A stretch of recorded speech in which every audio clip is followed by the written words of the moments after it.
Call to order. Oh, nice. Yeah, all right. Welcome to Dodger Baseball. James Hahn in the house. Love it. Go Dodgers tonight.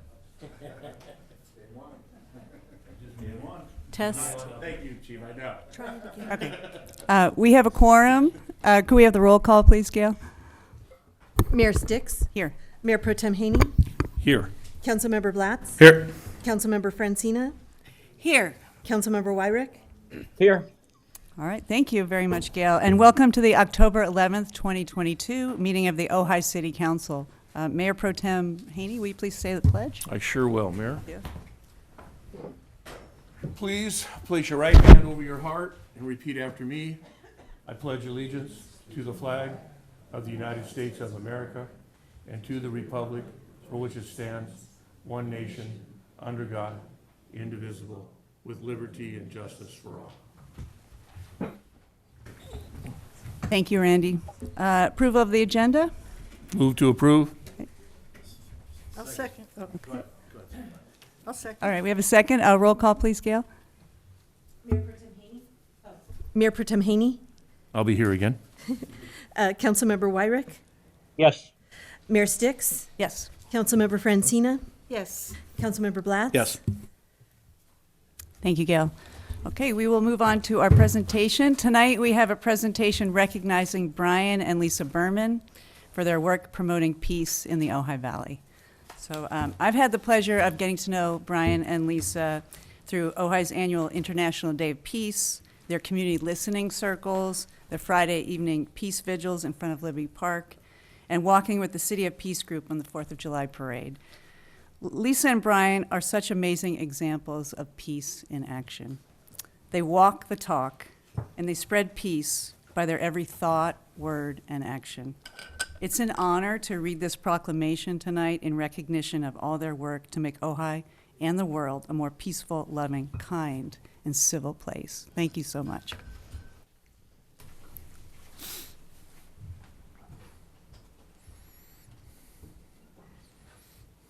This is a good end. Proclamation. Whereas the Ojai Valley has long attracted those seeking to awaken and uplift human consciousness and embrace the common humanity of all people. And whereas the city of Ojai has historically honored that spirit by taking actions that promote peace, including joining the International Cities of Peace Project, declaring the city a nuclear-free zone, installing a donated peace pole in a garden on City Hall grounds to spread the wish, may peace prevail on earth, and in 2022, affirming the city's support for the people of Ukraine. And whereas Ojai residents Brian and Lisa Berman have long embraced spreading that spirit through activities such as awakening peace programs at Meditation Mount, facilitating community listening circles, organizing an annual International Peace Day in Ojai, spreading peace awareness via websites, recordings and social media, and countless other endeavors. And whereas Brian and Lisa now start a new life chapter by moving to Poland, where they will work with the One Humanity Institute, helping Ukrainian refugees. And whereas Brian and Lisa leave behind in Ojai a legacy of friendship, beauty through art, and a broader understanding in the Ojai community of the value of peace. Now, therefore, be it proclaimed that I, Betsy Sticks, Mayor of the City of Ojai, and on behalf of the Ojai City Council, do hereby recognize Brian and Lisa Berman for their countless contributions to the community of Ojai, and to wish them well in Poland as they demonstrate through action their dedication to the cause of peace. And as I said, it's such an honor to present this to you, Lisa and Brian, and you're really an inspiration to our community. We love you, and thank you so much for all you've done for us, and wishing you all the best in Poland. Now, Ray Powers is going to say a few words. You know, I was going to, Betsy, but you did such a beautiful job sharing everything. And I just want to acknowledge you, Mayor Sticks, for having the inclination and awareness and love to recognize Brian and Lisa before they leave our town. They're family to me and to a lot of us. Totally my pleasure. Would you like to say a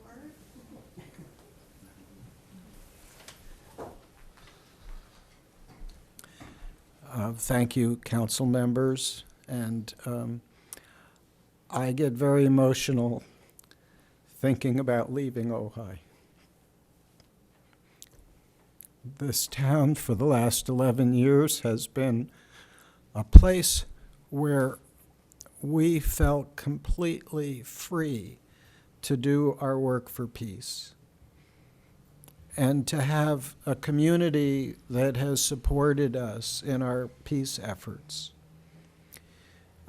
Many of you also know that I call myself an artist for peace.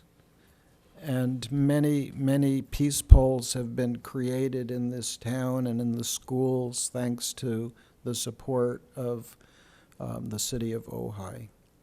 I just would like to acknowledge my beloved wife. Excuse me.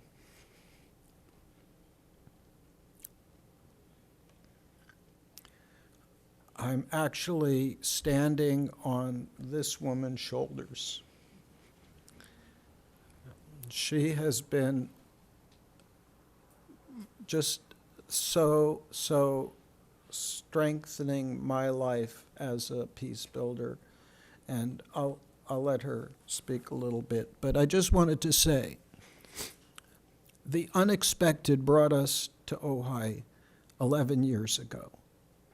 We were not planning to move to Ojai, and an unexpected reference to a peace portal at Meditation Mount. And I had created a peace portal up in Washington State, and we said, let's go see it. And we went to Meditation Mount, and we were the only ones there. And it was April 11th, 2011. It was the 40th anniversary of the founding and dedication of Meditation Mount. It was like, where's the party? Where's the celebration? 40 years and we're the only ones there. So I said to Lisa, let's walk through the portal and see what's on the other side. And as we walked in, it said International Garden of Peace. And because Lisa is German and I'm an American, we've done lots of international peace work. And I said, here's our garden. And we walked to the end of the path and we sat on the bench and we looked out over the valley on this beautiful April day, and all the citrus was in blossom and we were completely intoxicated. And we went back to our home in Washington State, and every morning we asked ourselves, does Ojai call us? And then Meditation Mount said, come to Ojai and be part of our community. And we said yes, and we came. That's how amazing that was. And now, I'll just share a tiny bit of the outrageous phone call when Dr. Nina Meyerhoff heard that we lost our home in the Arbolada to the sale of the house that we'd been renting for 11 years, which I'll underscore is a challenge for the city, for those who are renters. I just wanted to inform that we were looking for our next place. And Dr. Nina Meyerhoff, who I worked with 33 years earlier on peace projects, she said, we have an outrageous proposal for you. Come and work with us on our core team in the House of Hope in Auschwitz in Poland, the place where Auschwitz is. and we will be opening our house to Ukrainian mothers and children. And we just said yes. And we are days away from going up to visit our grandchildren and children, and then we fly out on the 27th. So that's the timeline. The days are ticking by way too quickly. And I want to just give Lisa an opportunity. Thank you. Thank you all. Yeah, so this is what brought us to Ojai, and now it is bringing us to Poland, Oswiecim, Auschwitz. We feel very moved. I felt so home here in Ojai. And Brian, we have this non-for-profit Awakening Peace. So part of our heart is really how to awaken peace. What does peace really feel like? So we can be activists, but full of anger and hate and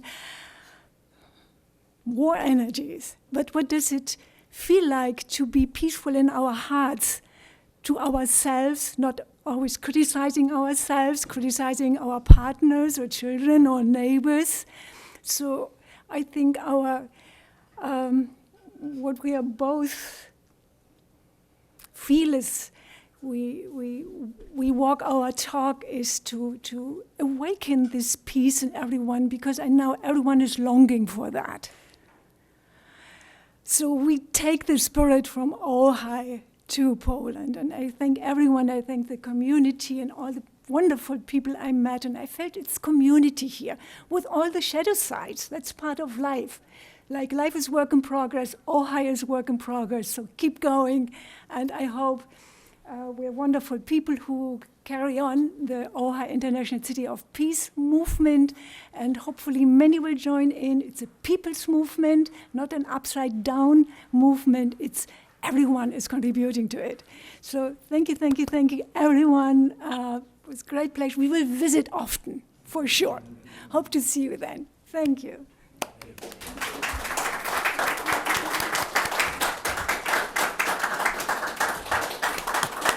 I have one anecdote to add, if I may, and thank you for the time. So both founders of the One Humanity Institute have come to Ojai many times. And when we agreed, they said they're bringing Ojai to us. So I just wanted to add that, and tears on the proclamation.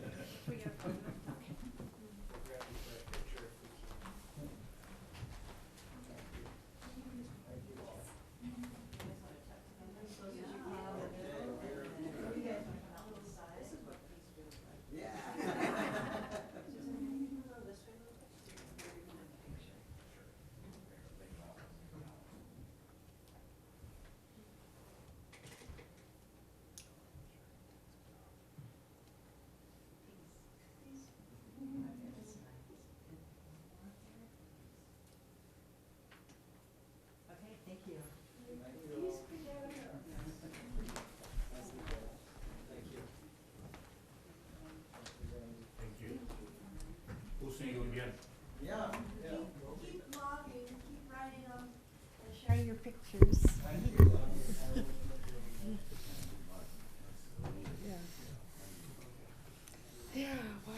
Thank you.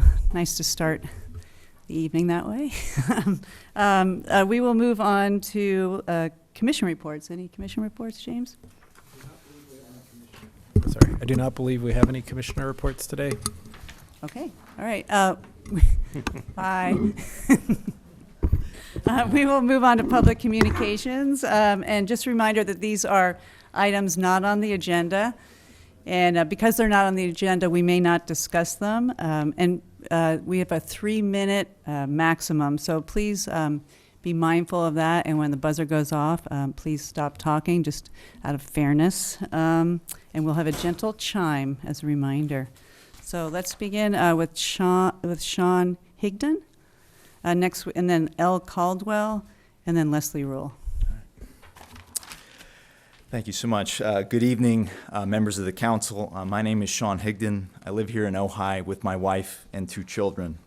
You may have heard that Holy Cross Preschool on Maricopa Highway is closing 17 days from now. My son used to attend preschool there, and my daughter attended aftercare for school-aged children. Its closure must be causing untold stress for so many parents in our community. I raised this matter last Thursday with the Parks and Rec Commission.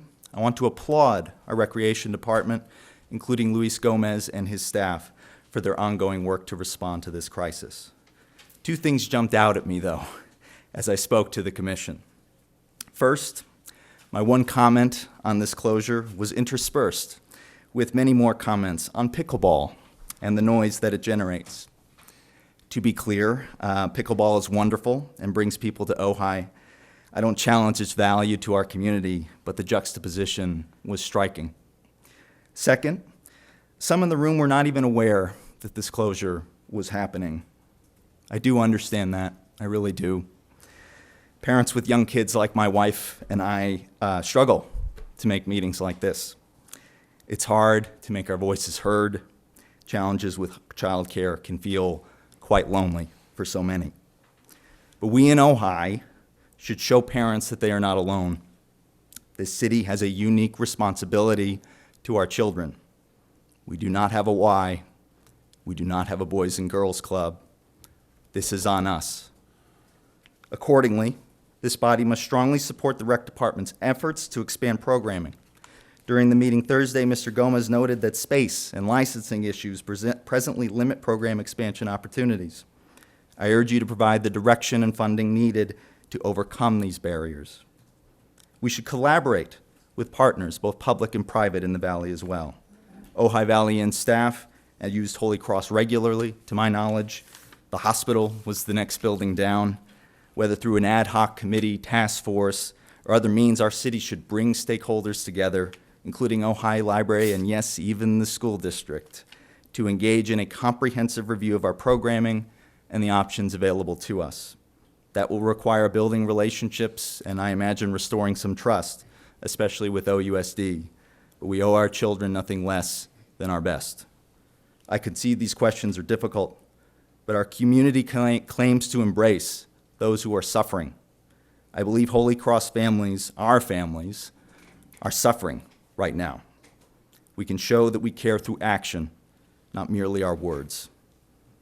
And if you could just find the time to consider this issue between debates about pickleball noise, I would greatly appreciate it. I'm sure many parents would as well. Thank you so much. Thank you, Sean. Sure. I heard you speak at the Park and Rec meeting. Yes. And I was aware of it already. I read the Ojai Valley News. And was it you that wrote the editorial? It was. It was. Excellent. And my question to you is, are you going to go before the school board? I would like to. I know they're meeting tomorrow. I was actually asking some questions about aftercare programming that the school district offers. In speaking with one of the representatives from the school district, they say they offer programming for kids TK through 5th grade. I will say the after-school programming at Holy Cross was very well attended, so I do wonder how sufficient that programming is. Again, I'm not a district parent, so I can't say specifically, but I was, also hoping that, this is a matter we could bring to the district as well, and that I could do so. So I think that would be a great idea. Thank you. Thank you you. very much. Thank you, Sean. Mayor and council, if I could just add as well, I had met with Mr. Gomez prior to that Parks and Rec Commission meeting, and we had talked about trying to expand some programming very quickly, so we are trying to do that. The other, there are a couple of challenges listed at the meeting, space for it, which I think is something we can overcome. The licensing is a little bit more of a challenge. And then there's a third challenge that wasn't mentioned that I think I'm trying to keep everybody informed on, which is staffing challenges. We've really had a hard time recruiting a lot of the part-time recreation positions because a lot of people still aren't comfortable coming back to work. So we're trying to address each of those challenges and add what we can add. And so we have had those discussions. The Rec Commission got a report on that as well. So we'll try to keep everybody updated on that. Thank you, James. Next, we have Elle Caldwell, then Leslie Rule, and then I have 2 cards from Elle Caldwell. I'm going to wait until the next meeting to speak on those issues. Okay, all right, thank you. Next, we have Leslie Rule, then Robin Gerber, and then Jeff Kroll.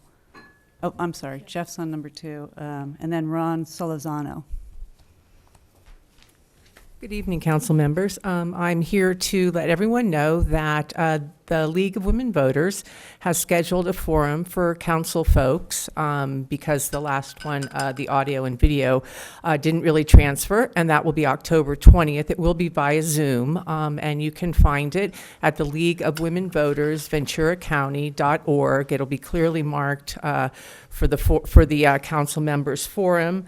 And I just wanted to say I'm running for District 1, so I wanted to just say that I will be there, and I will be really focusing on a livable Ojai, which to me is a community that cherishes and protects its people and its place, including the flora and the fauna and the land. And in turn, that ecosystem nourishes the community. And it's a relationship based on respect and reciprocity. So in the last 10 years, I started on a planning board as an ad hoc citizen member, so learned all about codes and permits, and actually was fascinated.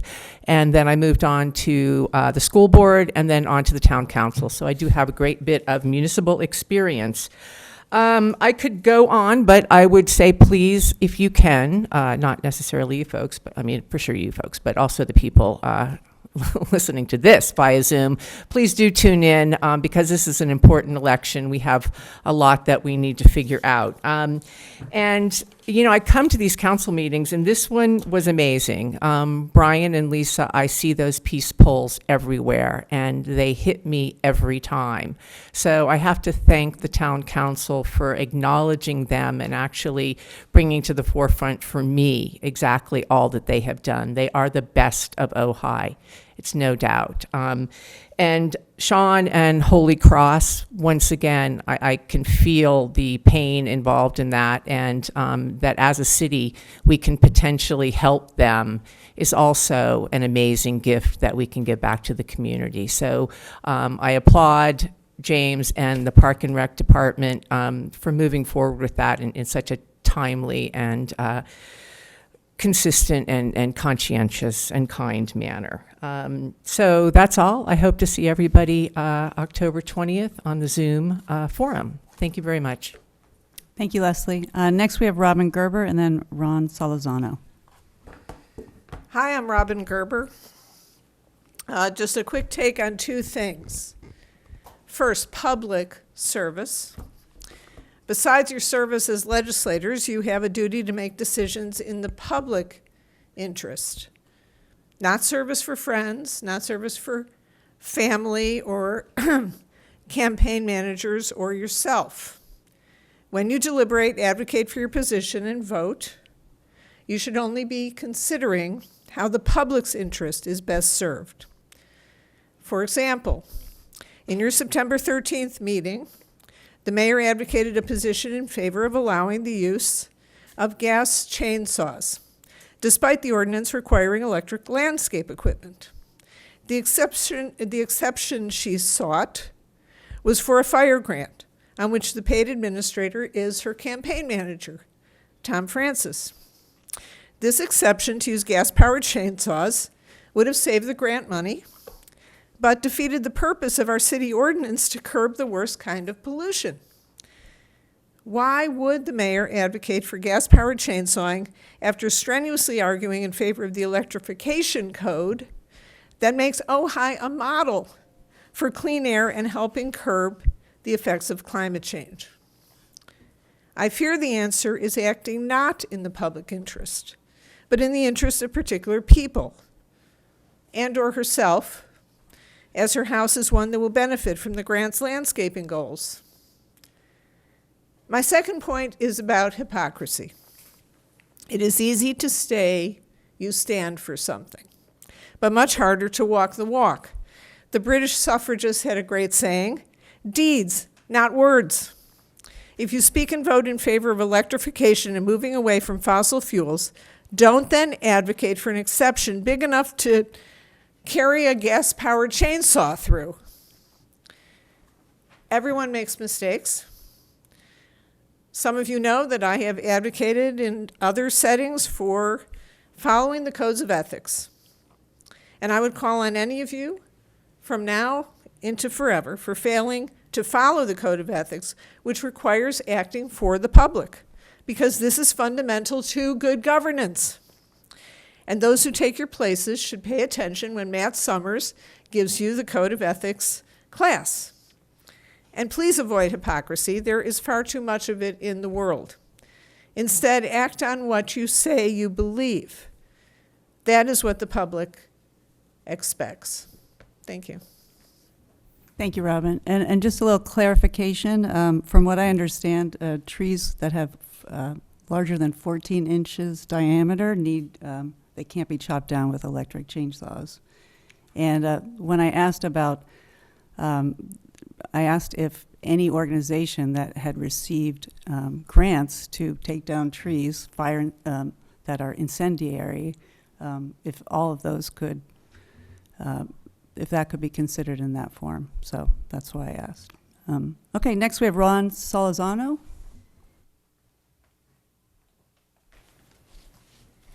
All right. Alrighty, thank you so much, members of council. My name is Ron Solorsino, and I am the regional librarian for the Ojai Valley. Tonight, I wanted to give you a quick update on some of the programming we have going on at the library this month. And I wanted to start by pitching a program that California State University Channel Islands is bringing back to the Ojai Library. This is their library lecture series, and it's going to start this round with a talk by Assistant Professor of Art Simon Quiros, who will speak on the ways visual media is recorded and finished to look vibrant and colorful for television and cinema. His talk, called Coloring Motion Pictures, is going to take place on Saturday, October 15th at 1 p.m. in the Ojai Library's meeting room. So Ojai Day weekend. Next, on Tuesday, October 18th, the Ojai Library is going to be hosting an in-person discussion of this year's One County, One Book selection, Tastemakers by Mayuk Sen. Library staff will facilitate by asking questions as we explore the themes of this work, which include food and culture, as well as what it means to be an immigrant and a woman in America. This discussion will take place at 6 p.m. That same week, on Thursday, October 20th, California Lutheran University is going to host their own One County, One Book event, a faculty and alumni panel on tastemakers featuring Dr. Sam Clausen, Chef Antonio Sessa, and Dr. Michaela Reeves, who will be discussing the role of food in American history and culture. The panel will take place at the Lundring Event Center at Cal Lutheran and will begin at 7 p.m.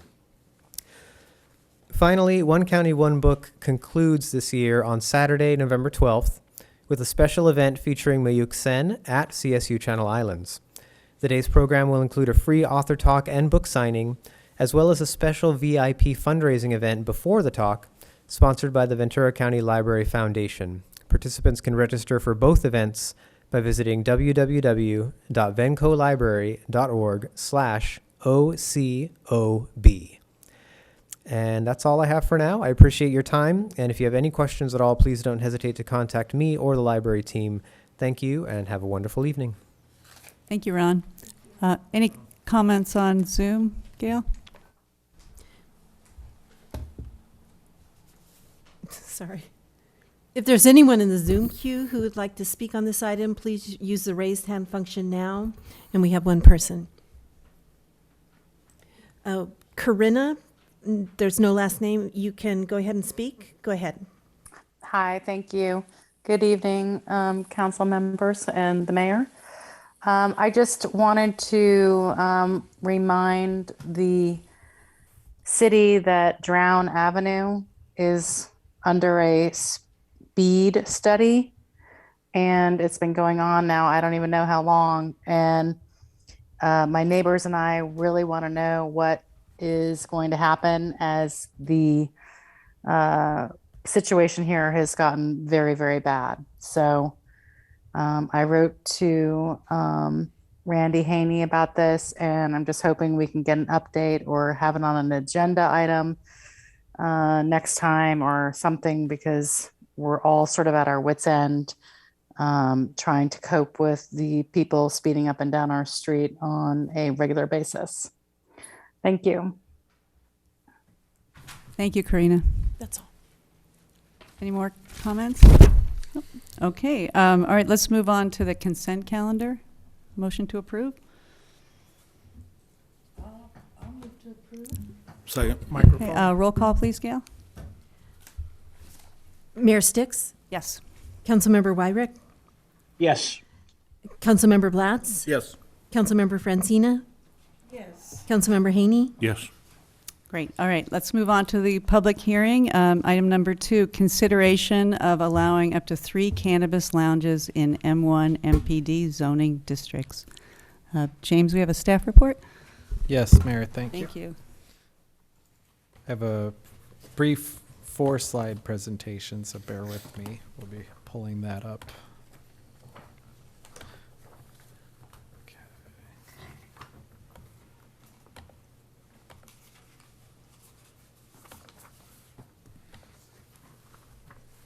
So the item, the discussion item on the agenda is to consider allowing up to 3 cannabis lounges in the M1 MPD zoning districts. This has been an item that had been sent to the Planning Commission for consideration. The Planning Commission recommendation came back to the council, and the council asked staff to do a little bit more research and return with a potential, an ordinance that we could discuss. And so that is what we are here for tonight. I do want to provide a little bit of background on what cannabis lounges are. As we talked to a lot of people, we realized I think it's not clear to a lot of people what they are. So we'll start with a little bit of background. Cannabis lounges allow, could potentially allow smoking, vaping, and or consumption of edibles on site. There are different types of lounges that allow different types of things, but those are all possible in a cannabis lounge. Proponents of cannabis lounges note that they provide a safe space for users, and so that's one of the reasons why some have supported including cannabis lounges or allowing cannabis lounges. They're currently allowed in the cities of West Hollywood, San Francisco, Oakland, Palm Springs, and others. And as people may have seen in the news recently, Port Hueneme became the first Ventura County city to allow cannabis lounges a couple of months ago. Their cannabis lounge is anticipated to open, their first lounge is anticipated to open in November. So there is not currently one open in Ventura County, but that is anticipated to be the first. We talked a lot with people who had a lot of questions about how they would operate, and we realized the best description we heard to help people understand what it would operate like is it's basically similar to a bar. You can't, just like a bar with alcohol, you can't bring in your own alcohol, or you can't order your glass of beer and take it to go. Usually, I know that's a little different with COVID, but usually that's the case. And so cannabis lounges function the same way, but with cannabis. The idea is you are going into the building and you are consuming your cannabis in the building. You're not bringing in your own. You're not taking cannabis out of the lounge. And I want to note one difference, I think, for Ojai compared to other cities when they're discussing this. Other cities focus on the revenue. I think it's fair to say that the revenue in Ojai has never really been the driving force for us with the cannabis items. I think the focus was more on medicinal purposes and allowing people the safe space. So we haven't focused on it, but I do want to just note we currently have a 3% cannabis tax that generates about $300,000 in revenue each year. That tax would be applied to any lounge that opened. And so at this point, without any further changes, it would be the default 3% that we've set. And so we wanted to show just quickly, this is the proposed lounge that's expected to open in November in Hueneme. It's called Wheelhouse, and that's anticipated to be the first one in the county. This is their rendering that they presented to the Port Hueneme City Council. Just to give an idea of it's a new topic, so a lot of people aren't sure what we're talking about, what it would look like, what it would feel like. So this is what their proposal was. And so, as I mentioned a moment ago, in June of 2022, the council asked staff to explore and also to talk to the dispensaries in town and find out what they were looking for and return to council with a proposal. There's still two questions I want to make sure it's clear. The city hasn't decided to allow them yet. There was talk that the city would consider it. So the first question that needs to be answered is whether the city council wants to allow cannabis lounges. And then the second question would be, if so, what regulations would we put in place? And so we've proposed some regulations that we can talk about to help give everybody an idea of what it would look like and what the rules would be. We met with each dispensary as part of the process. We really discovered kind of the eye-opening thing was that each dispensary really has kind of a different focus, a different niche, and different needs. One dispensary talked about just having a small space where somebody who is prescribed medicinal use of cannabis can learn how to use it. That was one dispensary's idea, because right now they are prohibited from showing people how to use or from being able to demonstrate how to use cannabis to its customers. And then we kind of saw the gamut to one idea was to essentially have an indoor and outdoor, restaurant essentially that would also allow cannabis use. So talking to the dispensaries, we were able to kind of figure out what everybody needed or was looking to do. I think we came back with what we propose as a reasonable option that doesn't go maybe as far as some might have wanted, but it's a reasonable proposal for the council to consider. And right off the bat, the next slide will talk about some of the regulations, but I know one of the big discussions that the Planning Commission really struggled with was whether to allow the dispensaries outside of the M1 zone, the M1 being the industrial manufacturing zone that includes Fulton Street and Bryant Circle. And so the Planning Commission had really struggled with that. They ultimately had recommended not expanding out of the zone. When we talked to the dispensaries, I think that maybe one or two would like to expand outside of the zone, but we ultimately recommended that if we were going to do this, the first step would not be expanding outside of the zone. And so I'll go through this in a little more detail, but I think that was a big one. The regulations that we would recommend if the council were to consider allowing these is that the 3 existing dispensaries would be able to get licenses, but we wouldn't open these up to other businesses that don't exist at this time in the city. It would be just for the 3 existing dispensaries. We recommend limiting it to the M1 zones. We recommend limiting it to indoor only with odor control to address concerns from neighbors. We recommend the Planning Commission had recommended edibles only. I think that everybody we talked to unanimously agreed that that is not a good idea, so we did not recommend limiting to edibles only. So the proposed ordinance allows smoking, vaping, or edibles. They would be allowed but not visible usage from any public place. Food infused with cannabis would be permitted. No tobacco or alcoholic products could be brought into the lounge. And then we recommended that the hours align with the dispensaries where the hours would be limited to 9 a.m. to 7 p.m. That's a tighter restriction than state law, which would allow them to be open till, I believe, 2 a.m. And then start at 6 a.m. Yeah, and you can start as early as 6 a.m. per state law. Last thing, we note that we would recommend requiring a safety plan and registration of guests. The dispensaries already register their guests as they come in. You have to sign in. I do want to highlight that because Port Hueneme adopted what they called a membership requirement. You have to purchase a $100 membership for a dispensary. And the idea is that then gives the dispensary owners some control over if a guest gets out of control, they revoke the membership and they no longer allowed to attend. When we talked to the dispensaries, they noted that they already register guests And so they would be able to do that without the membership. So that's something we didn't include in the ordinance, but it's something that can be considered. And so with that, again, the two questions before council tonight are whether to allow the lounges, and if so, whether to include all of the regulations that staff recommends. Thank you, James. Any questions from council? Go ahead, Susan. Yes, I had one. I had my hand up. Shall I go? Okay. So, Mr. City Manager, my recollection, Microphone, please. Microphone, Sansa.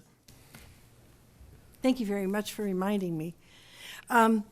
My recollection was that we actually did approve the lounges, but not the regulations. And I could be wrong, but that was my recollection.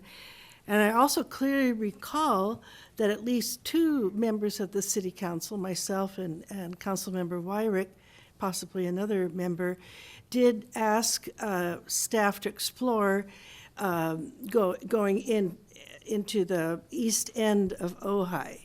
So how was it decided not to include that in the staff report? Yeah, so those were items discussed. So Not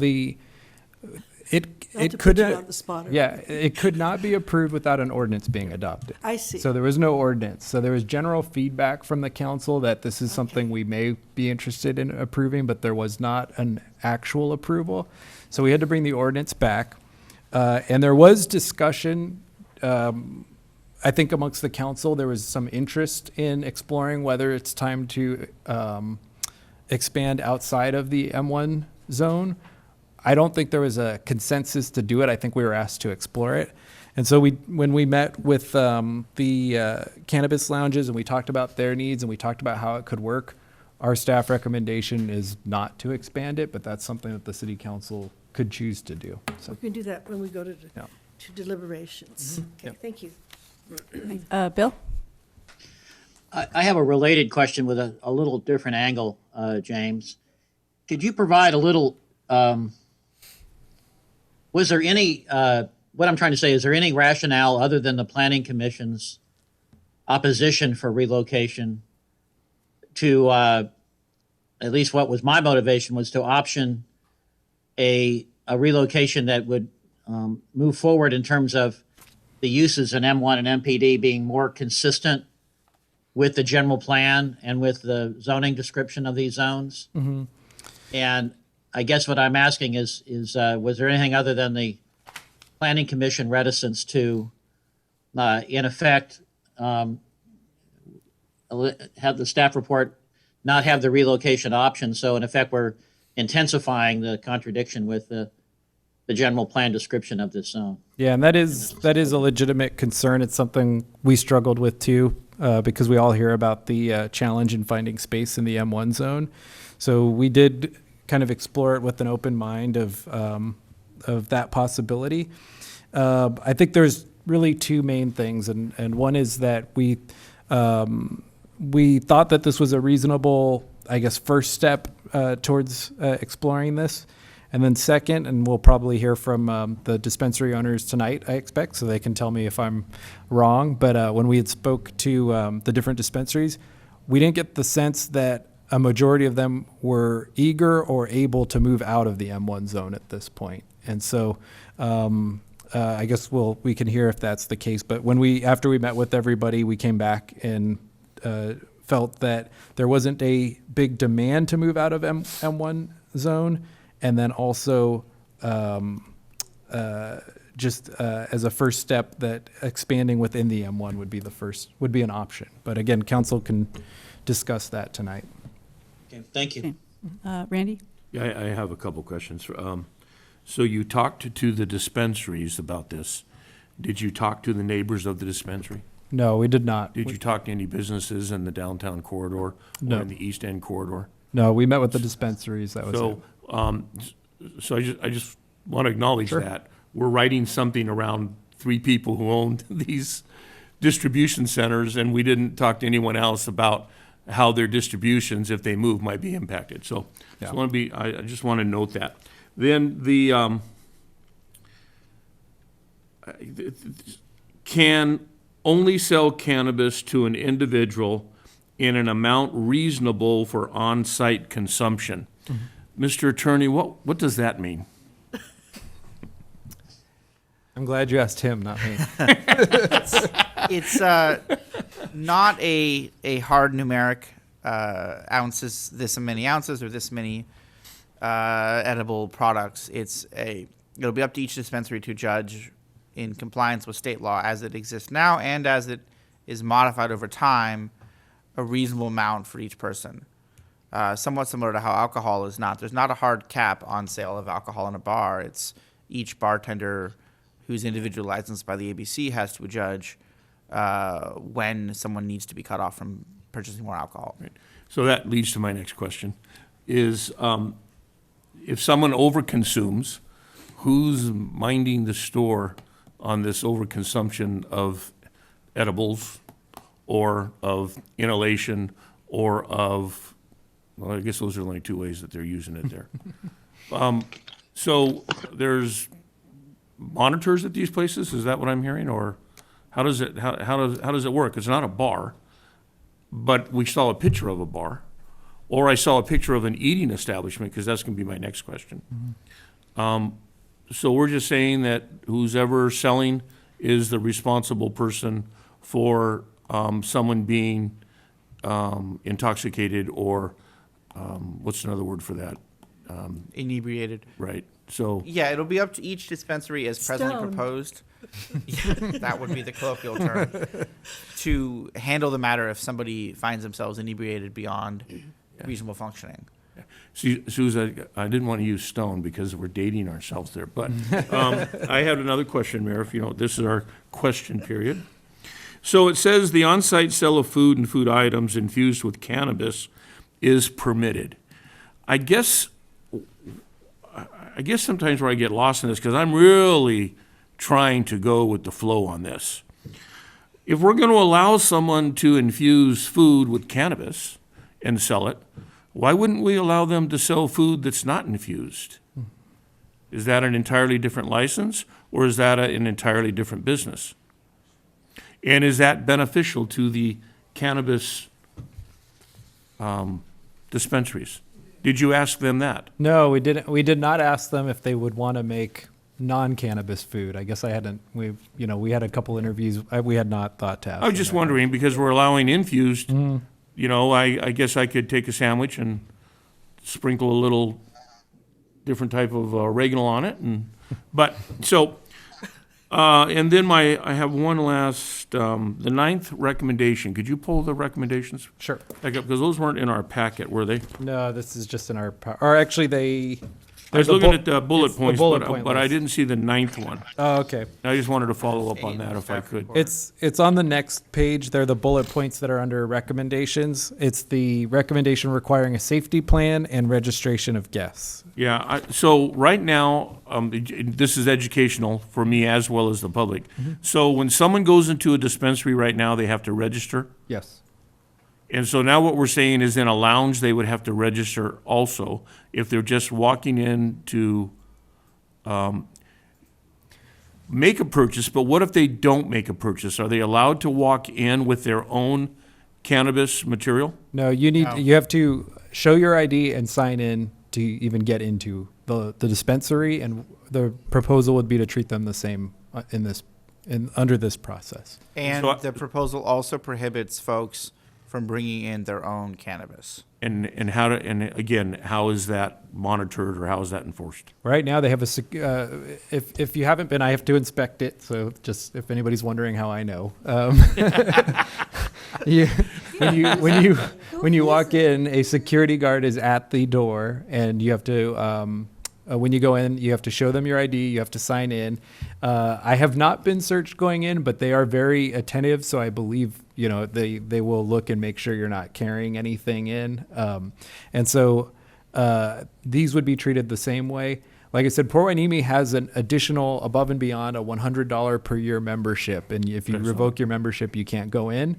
So that's possible. But the registration does, I was pushing for a membership requirement. After I met with the dispensaries, I was convinced that the registration really serves the same function. The only difference is you would with the membership, you'd lose your $100 fee, essentially. And then, Mayor, my last question, if you'll indulge me, is, are the separations of the lounge and the are the two distinct points of sale separated by any walls or Yes. different filtration systems? How are, that was one of the bigger concerns when we initiated cannabis here, was how are we going to not allow this fragrance Yep. to interact with the public? Yeah, so there's two items there. One is that we noted that odor control requirements would be the same as dispensaries, meaning that we would require that you wouldn't be able to smell it from outside of the lounge. And then second, to answer your second part, the way we've drafted it is that if they ended up going next door to a dispensary, they would still have to have a separate entrance and a separate dedicated entrance. So you wouldn't be able to walk into the dispensary and then kind of walk over to a lounge section and start using and then walk back out. And So as a that means- practical matter, if I could jump in there, that may show up on the ground in two ways. 2 doors, vestibule, ID check, then door into the dispensary or door into the lounge. Alternatively, it could be 1 door from the outside into a vestibule, check ID, a door from there into the lounge, another door into the dispensary. But you wouldn't be able to get past the ID check and then walk from the dispensary to the lounge. You'd have to go back out through the ID check. One way in, one way out, that's what I just heard. Could be 2 guards, 1 guard. Yep. Depend, based on what you just Fire said. safety exit requirement as well. Right, The standard alarm fire door. right, okay, all right, thank you. Bill? Real quick question, attachment A, page 6 of 7, says hours of operation between the hours of 8 and 7. The bullet in the staff report was 9 to 7. Which one was the staff recommendation? Yeah, thank you for that. We were wrestling with it, and we were going to note that if we introduced the ordinance. We had started with 8 to 7, and then we ended up recommending 9 to 7, so that ordinance should have been updated to 9 to 7. Okay, thank you. And we can still change that, right? Yep, During and the all of these deliberation. all of these things are subject to council direction. Yeah. So, Oh, it's 9 o'clock somewhere. All right, any more questions? Can we, I just, I guess I'll ask when we get to deliberate, well, I want to ask now because my mind likes order. When we get to deliberations, rather than, we can go over each of the regulations separately is my request, yeah. That was one reason why we did prepare that slide, is we can pull that up Yeah. if we get to that point and go number by number, so. Okay, thank you. Mayor, and I have one last question if I can. I put here on my notes so we're receiving 3% now. At what point as the city manager would you consider it would be time to raise that 3% to 6% or more? At what point is the city manager? Could I answer that too? So I think No? it is something we watch. I think the way I'll answer it is by saying what we've seen so far. Is we saw that the first year that the cannabis tax was set at 3%, we got about $360,000 in revenue, and the second year it's dropped off to about, we're thinking $290,000 to $300,000 in revenue. And so I think one of the things we're watching is to see kind of it's wanting to make sure that the dispensaries, kind of have a solid foundation before we come back and make that change. The kind of the roller coaster, I think what we heard from all the dispensaries is that COVID was strange for them too, just like everybody else. But they had a period where at the start of COVID, their sales went through the roofs, and then halfway through COVID, their sales went through the floor. So I think it's something we're watching for when things kind of normalize. But at this point, we haven't considered increasing that. So $300,000 is based on just roughly, about how much income? So it's 3%. So it would be, what is that, $30 million? $10 million. So, and this is Yeah. the 3 dispensaries are generating $10 million, and our percentage of that is 360,000, Correct. or 300 roughly. Okay, Yeah. thank you. Okay, Okay, one more related question that to to James. I'm assuming, James, are you also considering what's going on at the federal level? And as far as I know, the dispensaries can still not, correct me if I'm wrong, they can still not participate in the normal banking system, nor can they deduct business expenses. Is that right? I know there's been a lot of changes with that, and I think that, and we might hear today from some of the dispensary owners that they've actually, a couple have been able to get bank accounts recently, is my good. understanding. Yeah. So again, it's all, and I think this is a blanket statement we could say for this whole discussion. This is all developing, it's all changing very quickly, and I think every 6 months that pass, every year that passes, we know more about this. And so I think they're starting to get some of those things, but it's still a struggle from our conversations. And one further point on that front, dispensaries are now able, at least in other cities, I'm not sure about the 3 here, to be able to take credit cards and bank cards if they're they run it through a partner bank and run it as a cash advance. So that system does exist now. It's not only a cash-based business, which does implicate the bank accounts are now a valid option for the dispensaries. Federal taxes remains an issue, though, at least at present. So they still cannot deduct normal business expenses the way that a normal, so-called normal business does? On their federal taxes, yes. Their state taxes, though, they can. They can. At the state level, but not the State federal level. level. Okay, thank you. Right. Okay. All right, we will go ahead and open the public hearing. First, we have Jeff Kroll, then Michelle Rosenblum, and then Chelsea Satula.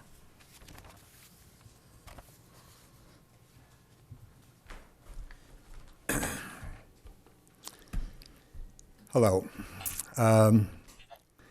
First off, I want to take the first 30 seconds of my 3-minute time to thank each and every one of the council members, the mayor, city attorney, the city manager, and the chief of police.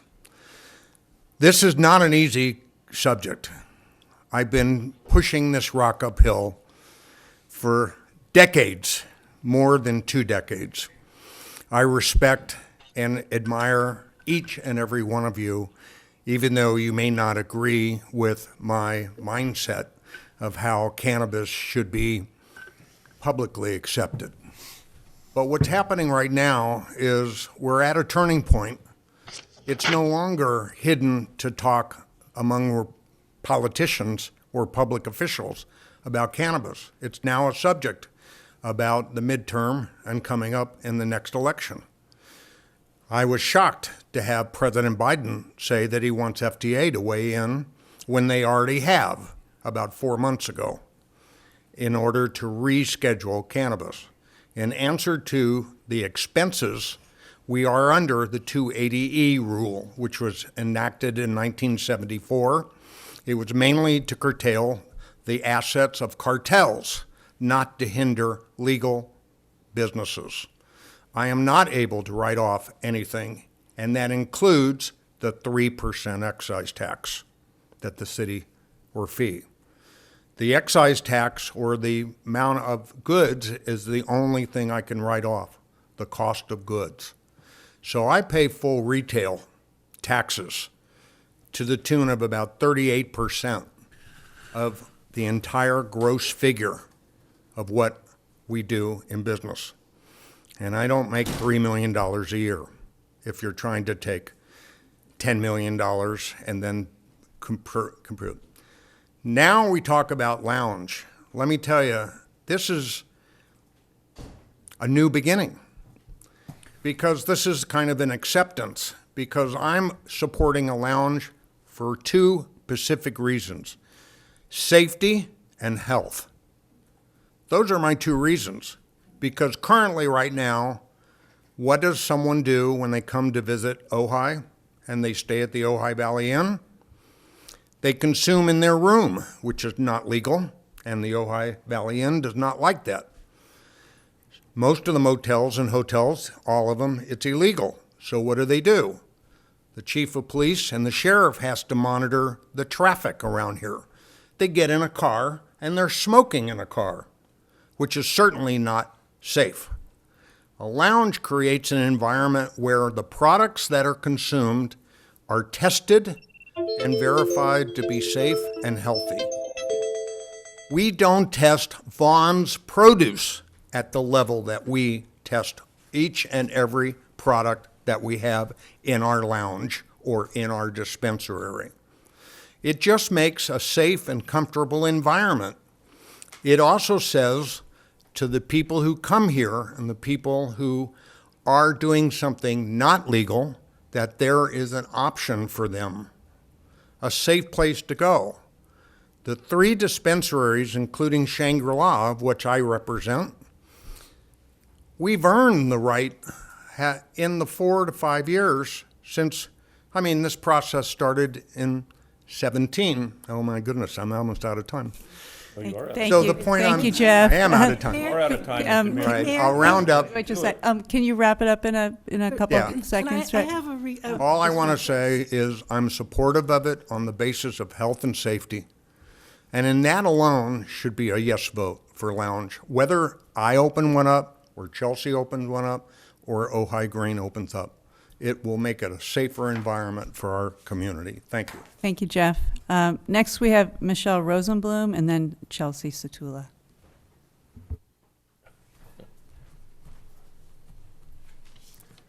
First and foremost, thank you for your continued progress on cannabis. Our customers and followers are definitely paying attention. We are all aware of the big news from President Biden pardoning cannabis offenses and starting the process to modify drug scheduling. It is clear that we as a country are moving into a new era. What we are all here talking about really is normalizing cannabis. We asked for consumption, and you are presenting consumption. We also ask to be treated with the same respect that you give to restaurants, bars, and other retailers. How can we say that we are normalizing cannabis when we are still segregated from the rest of the community, out of sight and out of mind? I personally presented early this year in this chamber during Pride celebrating the LGBTQ community. Today is National Coming Out Day, and I feel supported in being out amongst the people of Ojai. Now, this is not connected to cannabis, but I can't help but to make the analogy that when it comes to cannabis, our current proposal, your current proposal, continues to keep us in the closet. We support you, but could you not do that downtown? These grapes, wine glasses, and barrels are Ojai chic, but we don't want to see your cannabis logo around. Won't someone think of the children? Actually, there already is a vape and CBD shop in downtown on Signal in Matilaha, but I guess that's different for some reason. At this very moment, the only legal place to smoke cannabis in Ojai is in residential areas. Maybe because no complaints have come in, you don't realize, but the vast majority of smokers do so outside in their backyards amongst all the neighbors.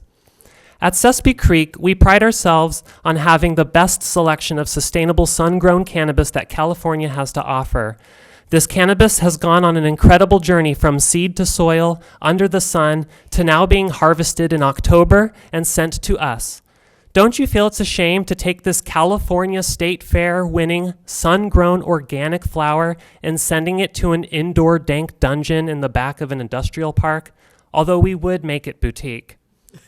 Let's come out of the closet in style with a modern and hip location that will attract locals and tourists on the East End. Let's give them the best in Ojai weather and scenery. A farmer's market patio where consumers can meet and greet the growers outside in the same California sun and fresh air that these beautiful plants were grown in. If the city of Ojai unties our hands, Sespe Creek pledges 1% of lounge proceeds to the Ojai Valley Fire Safety Council. Light up for fire safety. Now is the time to normalize cannabis. Thank you. Thank you, Michelle. Next, we have Chelsea Satula. Thank you, Council Mayor. I'm Chelsea Satula, CEO and owner of Sespe Creek Collective. Thank you. Happy you're considering lounges. It does mean a lot. James and Robin, I appreciate the time you spent coming to research the issue. However, I do want more.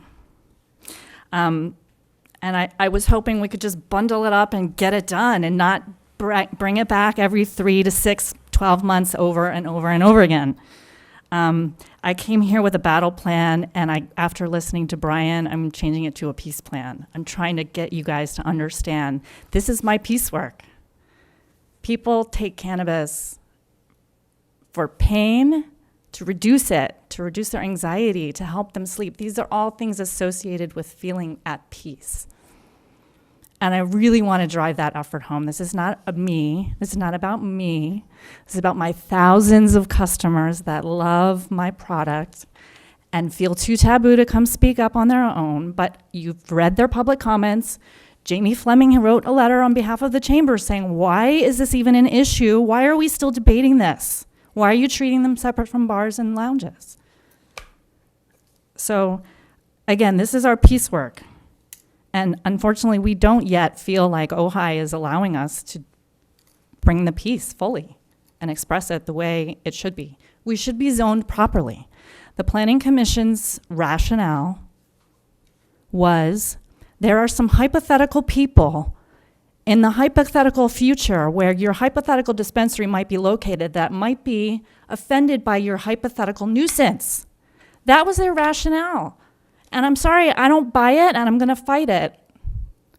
Send it back to the new Planning Commission. If they're going to actually do the homework and think about it, yeah, they talked about it for a long time because they didn't have rationale and they didn't do their homework. Go back and, yeah, there was no rationale, and that's my point here. This is about fair zoning, equitable zoning, and if you want tax money, then make us more visible.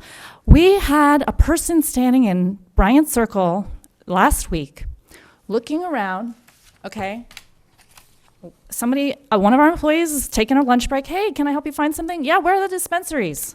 He's standing right out front of our dispensary asking where all the dispensaries were because we can't have signage on that side of the circle because our landlord doesn't want it. We can only face the parking lot, and we can't have our logo because you guys say no pot leaves. And there's no signage, there's no wayfinding. The Planning Commission can say no, keep it on Bryant, but then they have to make accommodations for public transportation and pedestrian access. They're not doing their diligence if they are just saying, no, keep it in the industrial, even though it's commercial. We're not a distribution center. We are not a distribution center. We are a retail operator that gets foot traffic occasionally when people stumble down, wandering from Caravan Outpost, like, oh, what's down here? Let's check. We have no idea, but maybe there's something there. We can do better, and that's all we're asking for. And what we're not asking for is scary. Ventura, Oxnard, and Port Hueneme all said, sure, commercial zone, that's where you belong. So I maybe just take their lead on this one. And if you're willing to consider smoke in an enclosed space, why won't you consider baby plants in an enclosed space? My request has just been kind of like brushed aside, ancillary use for cultivation, really small request, and I provided the paperwork, and I think there's no good rationale for why we can't do that. Thank you for your time. Appreciate the discussion. Thank you, Chelsea. I have a question about something she said. Go ahead. And what did you say about the signage? I was not aware of that. Is there a signage restriction? Yeah, the city prohibits pot leaf insignia on any outdoor signage or visible from the outside. Okay, can we add that? If we wanted, the council wanted to discuss that, can we add that to the list? We can discuss it. I think that's through our guidelines, not through our city Yeah, but code. the council would have the power to lift that prohibition if the council majority wanted to. Mhm. Right now, it's in place, given power council's direction regarding the scope of the cannabis facilities. The issue with the landlord is an issue with the landlord. Yes, that's different, yeah. Okay, thank you. Also, the lounge hours, you say 9 to 7, but you'd already extended the dispensary hours till 10 p.m. Correct. So you want to close the lounge 3 hours before the dispensary? That's what we're recommending, but it's I see that something problematic if we're consider. trying to just be like a bar. Yeah. Thank you. Any public comment on Zoom, Gail? If there's anyone in the Zoom queue who would like to speak on this item, please use the raised hand function now. And there's 2 people in there. And I'm sorry, Gail, I just found a few more cards. So do you want to take these first? Yeah, go ahead. Okay. First, we have Joy Wenslath, then Tom Kraus, and then Steve Quillisi. Is Joy here? And we have Bill. Yeah, I got it. Hi, I'm Joy Wensloff, and I'm the property manager for the 2-story building on 417 Bryant Circle. which is right across the street from the 3 dispensaries that currently exist. Our building has been subject to quite a few different incidences with people wandering onto our property, people driving onto the property, looking around, trying to find the dispensaries, cars parking in our private parking lot, and actually attracting or making the situation worse with the homeless people that are on our property. My big concern is about the safety of our tenants. It's a 25,000 square foot office building, and we do have on occasions encounters from some of our tenants leaving the building, coming to the building. The safety of the property, the safety of the tenants, and the security. That's our big concern, and we feel very uncomfortable with the idea of people going to a location and getting intoxicated in any way or under the influence and then driving away or wandering away, or walking away. And this makes us feel very uncomfortable. That's a consideration that lounges will attract more people imbibing and then driving away or walking away and having an impact on our property. And we don't feel that that's a good idea in this area. Thank you. Thank you, Joy. Next, we have Tom Kraus, then Steve Quillisi, and then Bill Miley. Good evening. I'm a bit late to the party here. I have not heard of this issue in any detail until very recently. That may be my fault. It may be that I have been notified, but I just don't know it.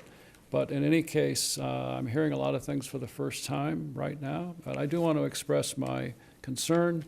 I'll just put it bluntly. I think it's a very bad idea. And I think that for 2 reasons. One, I think it will put downward pressure on job creation.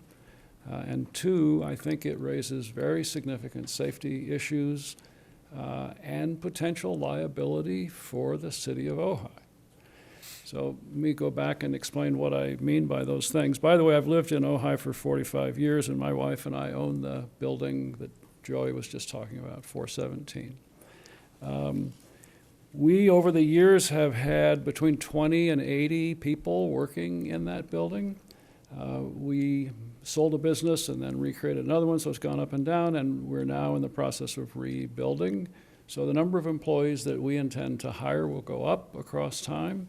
But the atmosphere that is created by people lounging around on the steps and by signs that are out in the street and by the general notion of something that is new to the culture and a little bit looked down on by the people in the business and professional community is sort of a downgrade of the area, not only to the property value, but to our ability to attract the people that we want to have employed for the jobs that Ojai needs so that there's a living wage.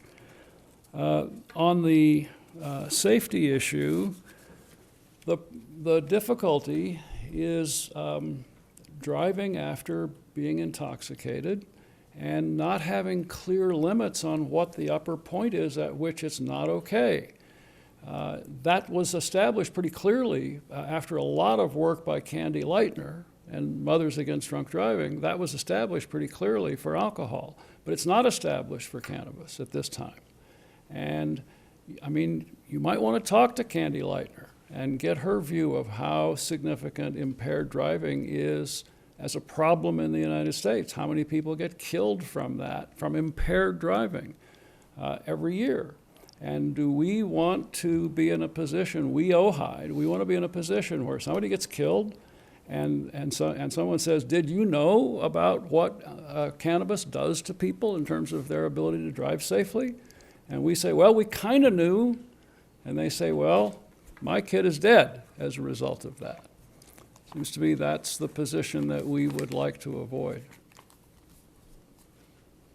Thank you, Tom. Thank you. Next, we have Steve Quillisi and then Bill Miley.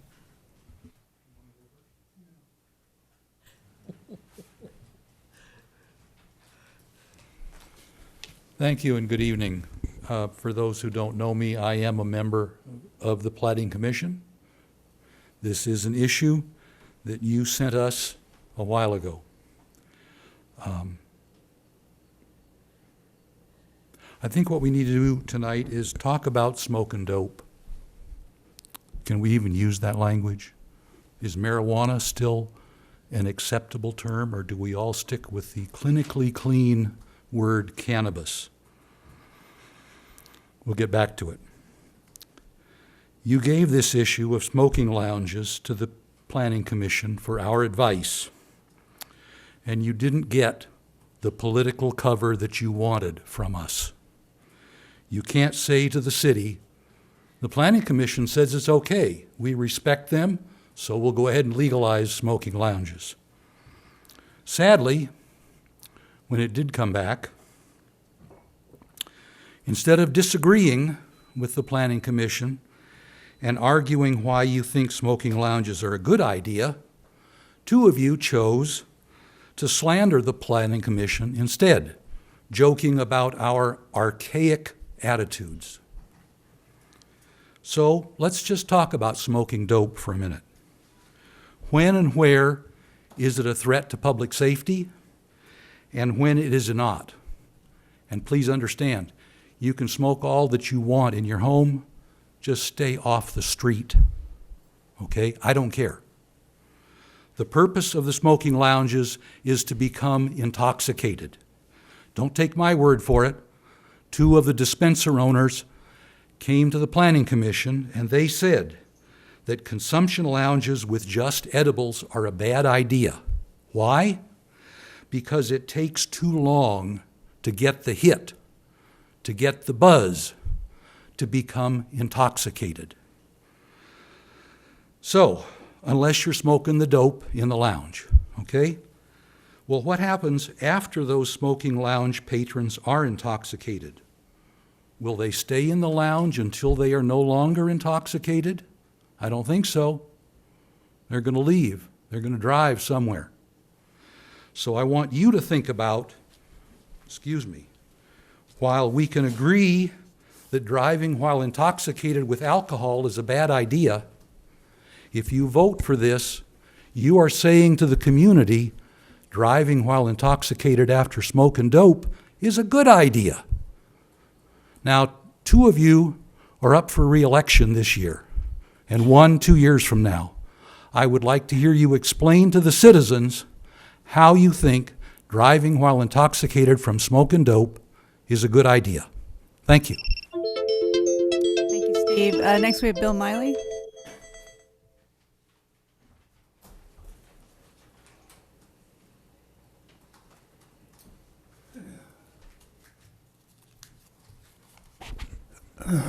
For the record, my name is Bill Miley, and I'm dragging my 89-year-old body over here with a few rust spots. Okay.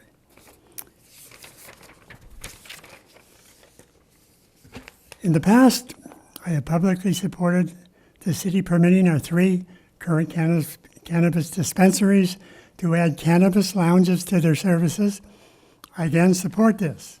Several points I have. Having the limit of age 21, which we have all over, is like beverage alcohol consumption. It continues to set a foundational value for responsible use. Can't do it when you're 19. Starting with an M1 zone location seems reasonable, and being accepted by our 3 dispensaries shows flexibility. So I like to start. It's important. 3, allowing food infused with cannabis is important for what is called dosing management. Not too much, not too little, but working to get the right dose for you, for your body. The dispensary's role in helping is very important, the educational part, the working with the client. 4, hours of operation. Goodness, people work out of the valley and they come home by 7 o'clock and they're closed. It definitely should stay open longer, up to 10 o'clock at least, okay? I suggest regular food also be allowed, like restaurants and bars, non-infused. This serves the purpose of helping regulate the dosing management eat food, you're not taking alcohol all the time, you're eating food, having a drink, eating food, having wine. Similar to restaurants. Okay. From a public health prevention point of view, and that's my profession, and in the early 1970s, I spent 5 years working on the alcohol and drug programs and 3 years being the director of the county's substance abuse program. So I kind of know what I'm talking about. The point of having controlled, managed consumption helps promote positive behaviors and minimizing formalities. It's a formality to promote responsible programs where people learn how to use the substance responsibly. We don't talk about bars and restaurants promoting intoxication so people can drive their cars down Ojai Avenue. We don't talk about that because basically it doesn't happen.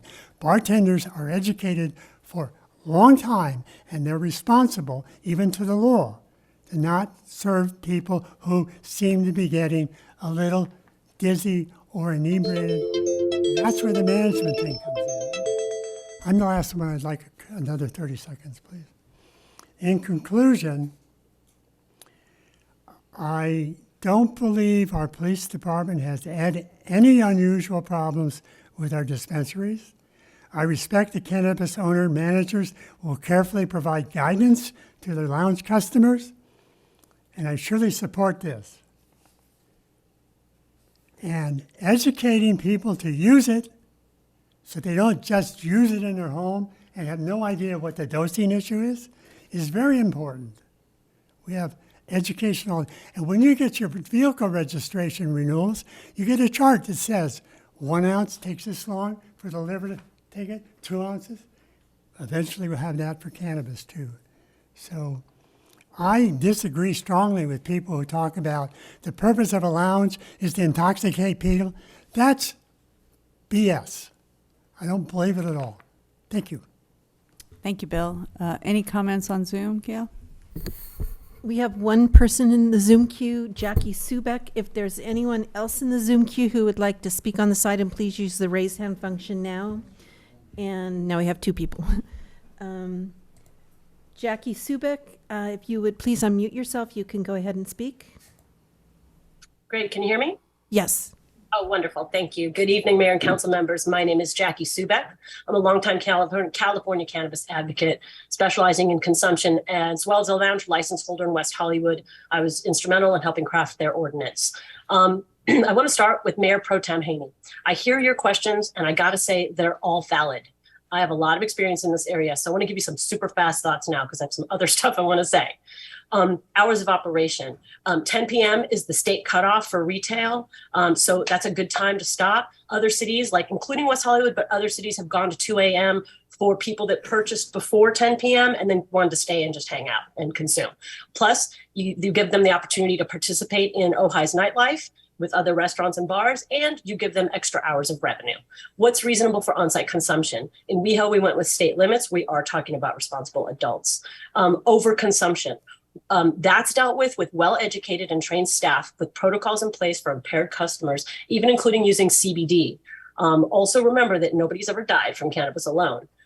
Regarding foods infused with cannabis, we can't do that at the state level yet, but there are workarounds for regular food and prepackaged cannabis that the customer can open up like a hot sauce or something and pour it on themselves. In regards to location, people think prohibition is over because we went to the polls and voted to legalize it. But sadly, that's not the case. And you guys know this. You're in government. It's never that easy to make change happen quickly. There are so many laws and regulations that has to happen and change before it's really legal. And that includes the right to consume it in a safe and legal place without feeling like someone across the way is staring at you or judging you because you're smoking dope. Oh, I'm sorry. I mean cannabis. When locals and tourists can go to a legal lounge to safely consume cannabis located right next to the other Ojai shops and not be treated like a second-class citizen, all while enjoying the right to privacy that every other person has, that's when it's really legal. Also, let them use live plants for education, for urban decor, and maybe even production at some point. They can create really cool products.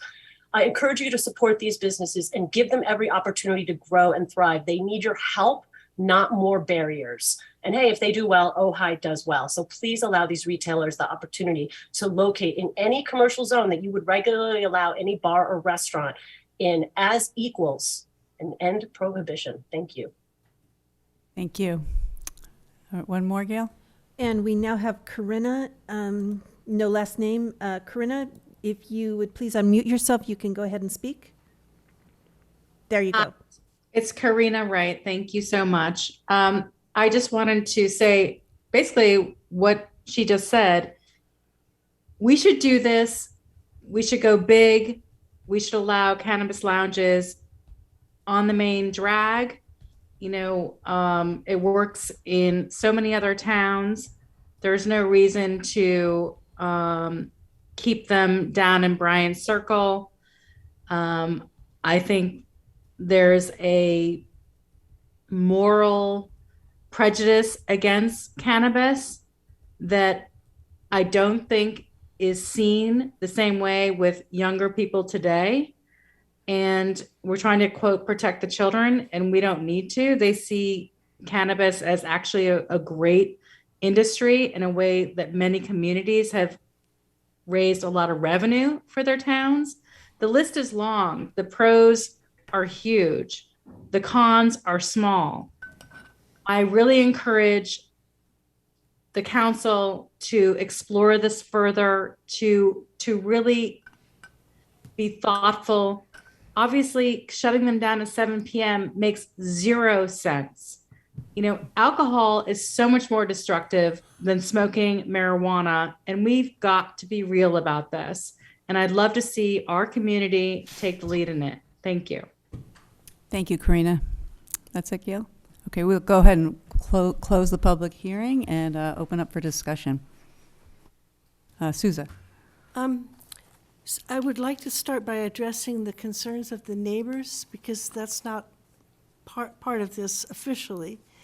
But perhaps we can go out there, staff can go out there, or I'll go with you, or other council member, and look at the signage issue to make clear where the dispensaries are, and do everything possible so that people are directed as soon as possible to the location that they're actually looking for, and perhaps follow up by talking to the two business owners that came forward tonight.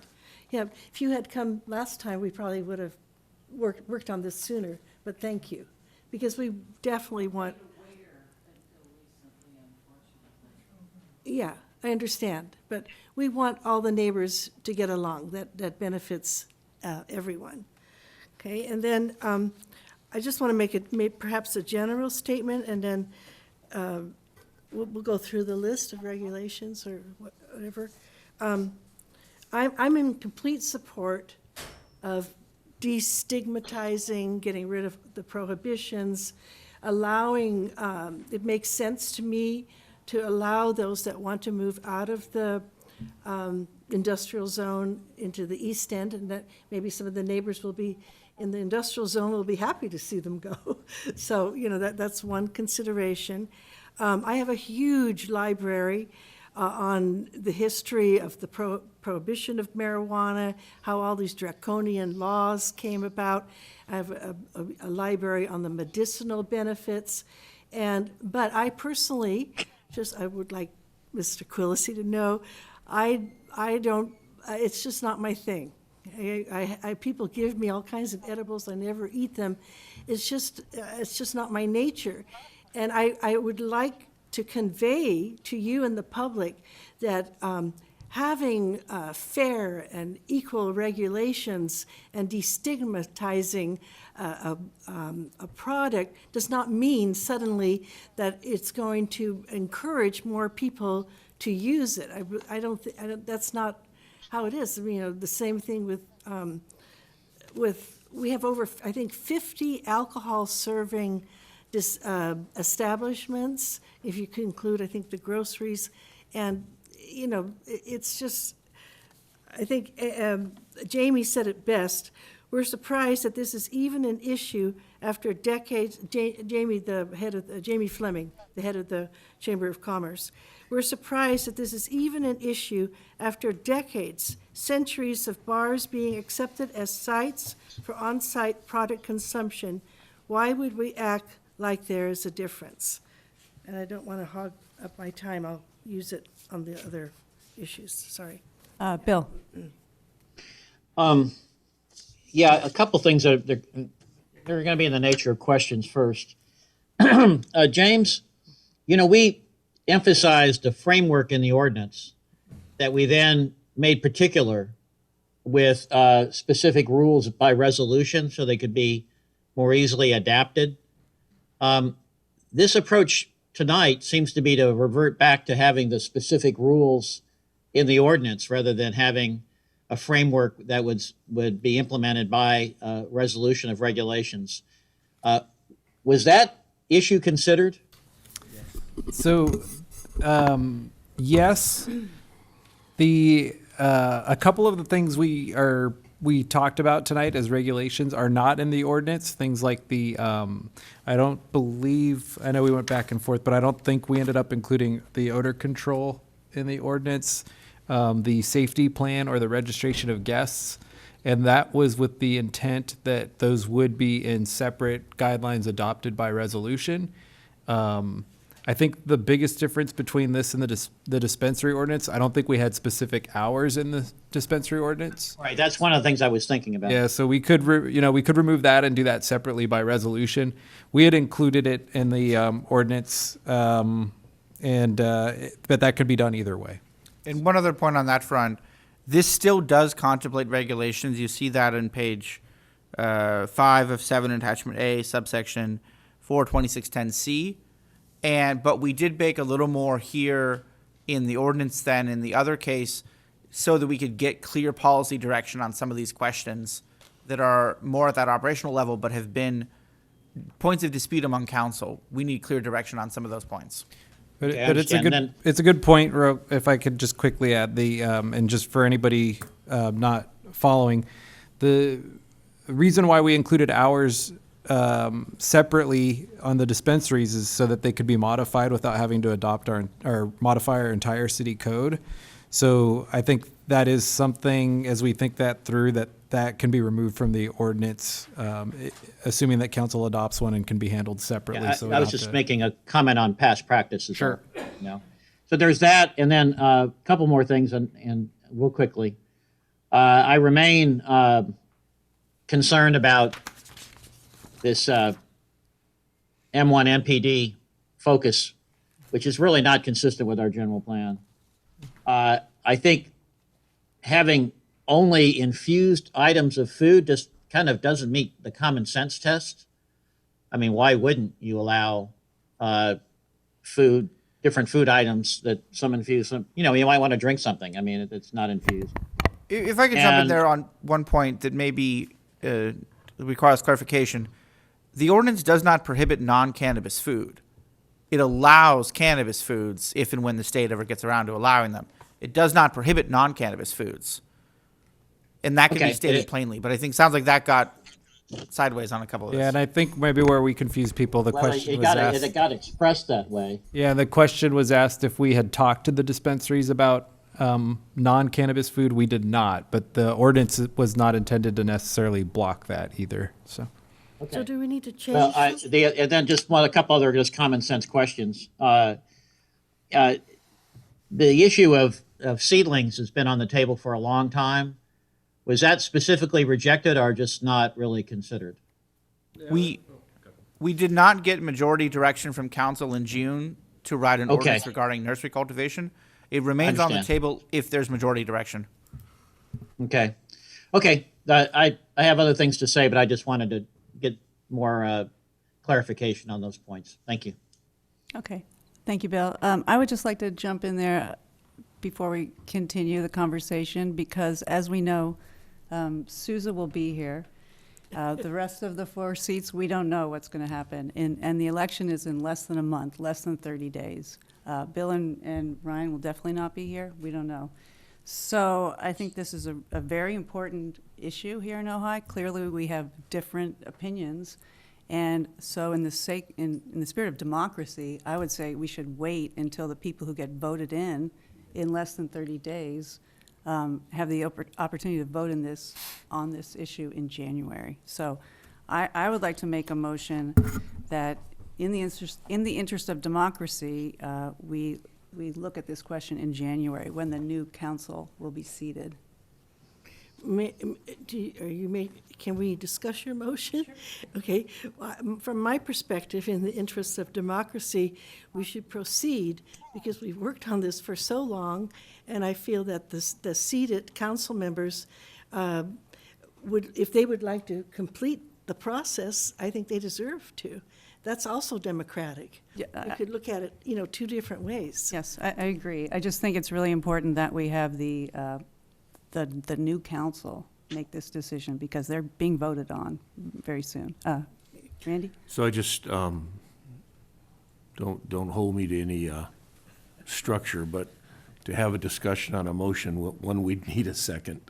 And so we didn't have that, although I'm not against your motion, but we didn't have it. We're still into the discussion of what's before us, unless you would like to make that motion again and get a second.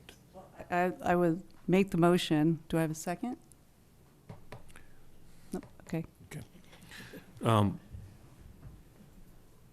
Ryan, I'll give you the floor because I may take a little long. This is this to me is a difficult topic, and I'm in.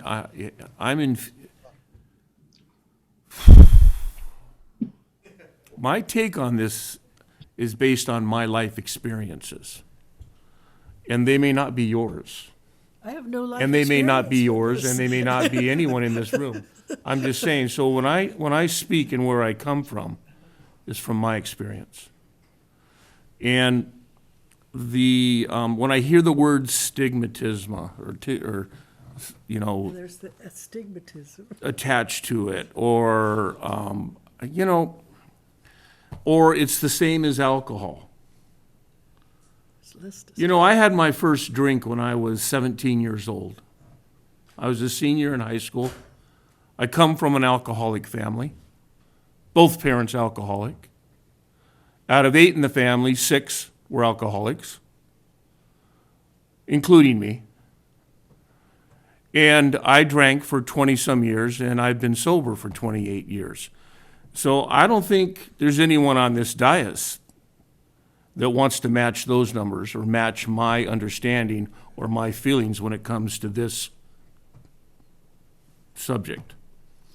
So I'm not here to completely base my votes on how I feel. I should be basing my votes on how the community feels.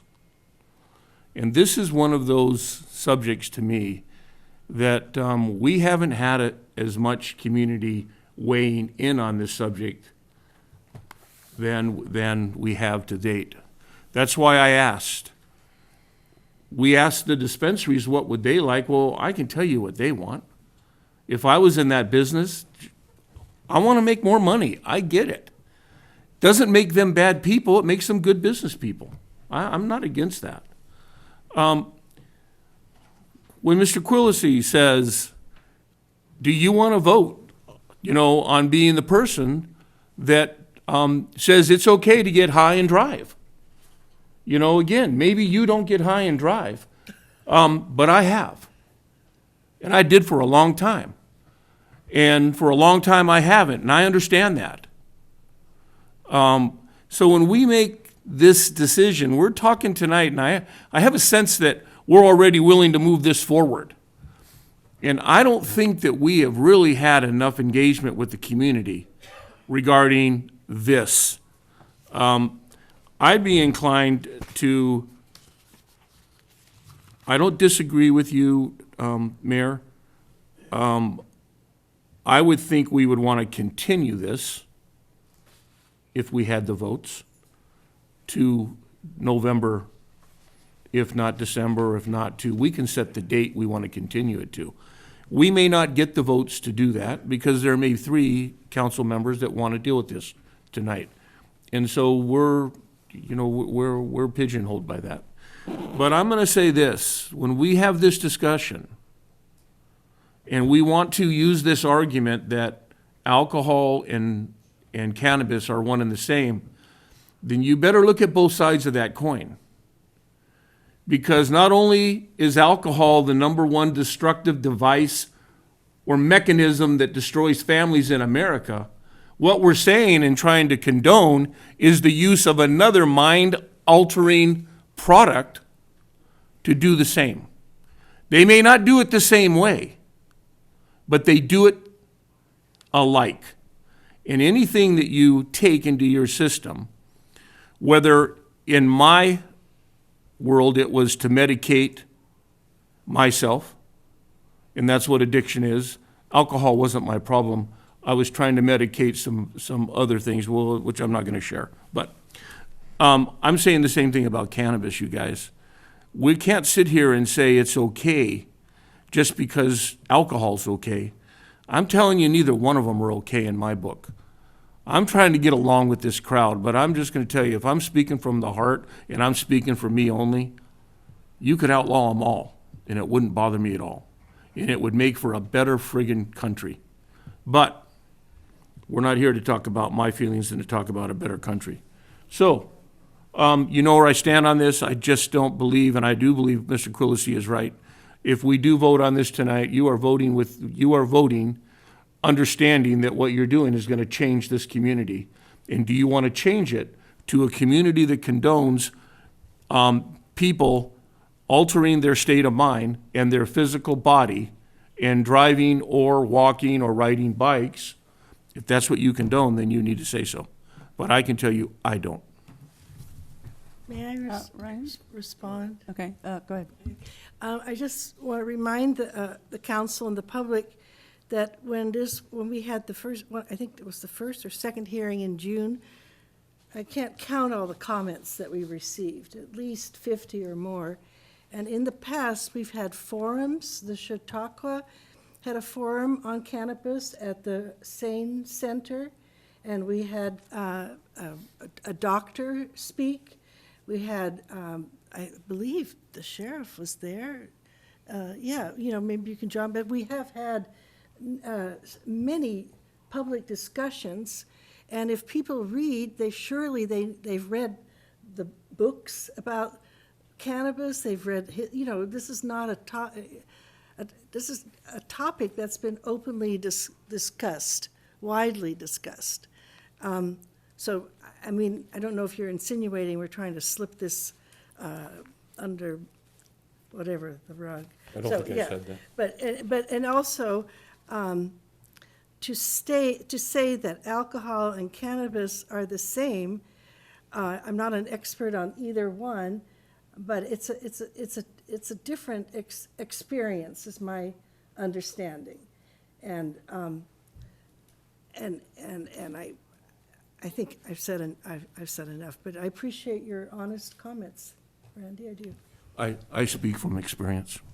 But your experience is with alcohol, right? Not cannabis. Let's bring it back to the chair. Okay, no, that's my question to Councilmember Haney. When he says he drove when he was high, are you talking about cannabis or alcohol? Why don't I just clarify that I've driven high on a lot of things, but we're not going to get into the technical aspects of it. That was then, this is now. What I'm trying to say is anything that alters your mind or your state of being is not a good thing. Well, I would totally disagree with that, but that's a whole other Let's bring it back to the chair. There are positive Ryan? changes. Yeah. Sure. I mean, Ojai doesn't do well with change, in case anybody didn't know that already. So here we are changing something, and of course there's a lot of concerns, but this is a purely fairness and equity issue that makes absolutely no sense. Statistically, alcohol has significantly done more harm than cannabis has. It's in every study you can possibly read. Alcohol used to be used for medicinal purposes as well. It's not any longer. But cannabis is also used for medicinal purposes. But this isn't about that. This is about recreational use. And the idea that we are tucking away a retail business in the M1 and that we are somehow modifying its statistical, clear, researched existence into something that it's not is part of this problem that you see when you legalize and regulate something the way alcohol had its problems coming out of the 1930s, and the same way what we're having with cannabis. And this is going to happen. This is going to happen. There are going to be cannabis lounges. When they first legalized alcohol, they didn't know, it was permitted that you had to go sell it in the state, couldn't sell it directly, and there were all kinds of rules, and that's why we have a patchwork set of rules for alcohol distribution throughout the United States that are only now starting to finally get normalized and equitable from state to state, region to region. There's still dry counties in America. But these things, people didn't believe at one point there would be a bar that would serve alcohol legally, or there would be a liquor store. But that's how things go. That's what happens when it's determined by a government to legalize something. So we have to decide what we want to do.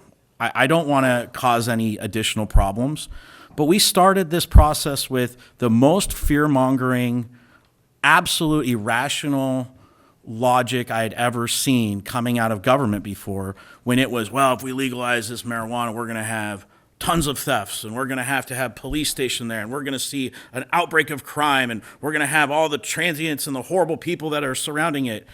And we just haven't seen that. That's the reality. And the stigmatism and the taboo is really, are we trying to help it, or are we trying to continue it? And if you live in a world that you want to continue to treat cannabis as if it's evil, then there's plenty of people who agree with that. You can say that by opening an opportunity for people to be able to consume it on site means we're promoting intoxication. That you can think that way. But you can also look at it and go, every human being has the responsibility and the right to determine how they're going to use something that's legal in a responsible manner. And we do that with every bar. And you don't have to check into a bar. You have to sign a name. So it doesn't make any sense that we're still stigmatizing this and not accepting the fact that it's legal now, that this is the way the world is going. And if you compare it to alcohol, it's significantly less destructive. Now, that doesn't mean that it makes sense to stick it next to a professional office building. I really appreciate the comments that we had and that it may not be a location. I wasn't here when it was decided that, well, Bryant Circle's where nobody goes, let's stick it down there. I think it's the worst location we could have put retail businesses, from Husted Maytag that's had problems with parking to the other businesses there. My office used to be on Bryant. It is a bad circle of visibility. It's not a place you would stick a bar. We don't allow bars in the M1, if I'm not mistaken. There are no bars down there. So it just doesn't make a lot of sense to stick this kind of stuff there. But with this delicate balance of trying to figure out, it's really tough. Unfortunately, the information that we actually asked for out of the staff in the last go around was that please talk to the dispensary owners, see who's willing to move out of the M1, and get some feeling if that's the direction we need to go. Because it's never made sense to just put everybody down there unless you just didn't want to have to deal with it. And in classic Ojai fashion, we put something in the wrong spot from the very beginning, because guess what? We didn't want to deal with it. As long as we don't see it on Ojai Avenue, it's like it doesn't exist in Ojai. So we've got to make a decision whether we're moving with the way it's going to go or we want to keep it back in the old days.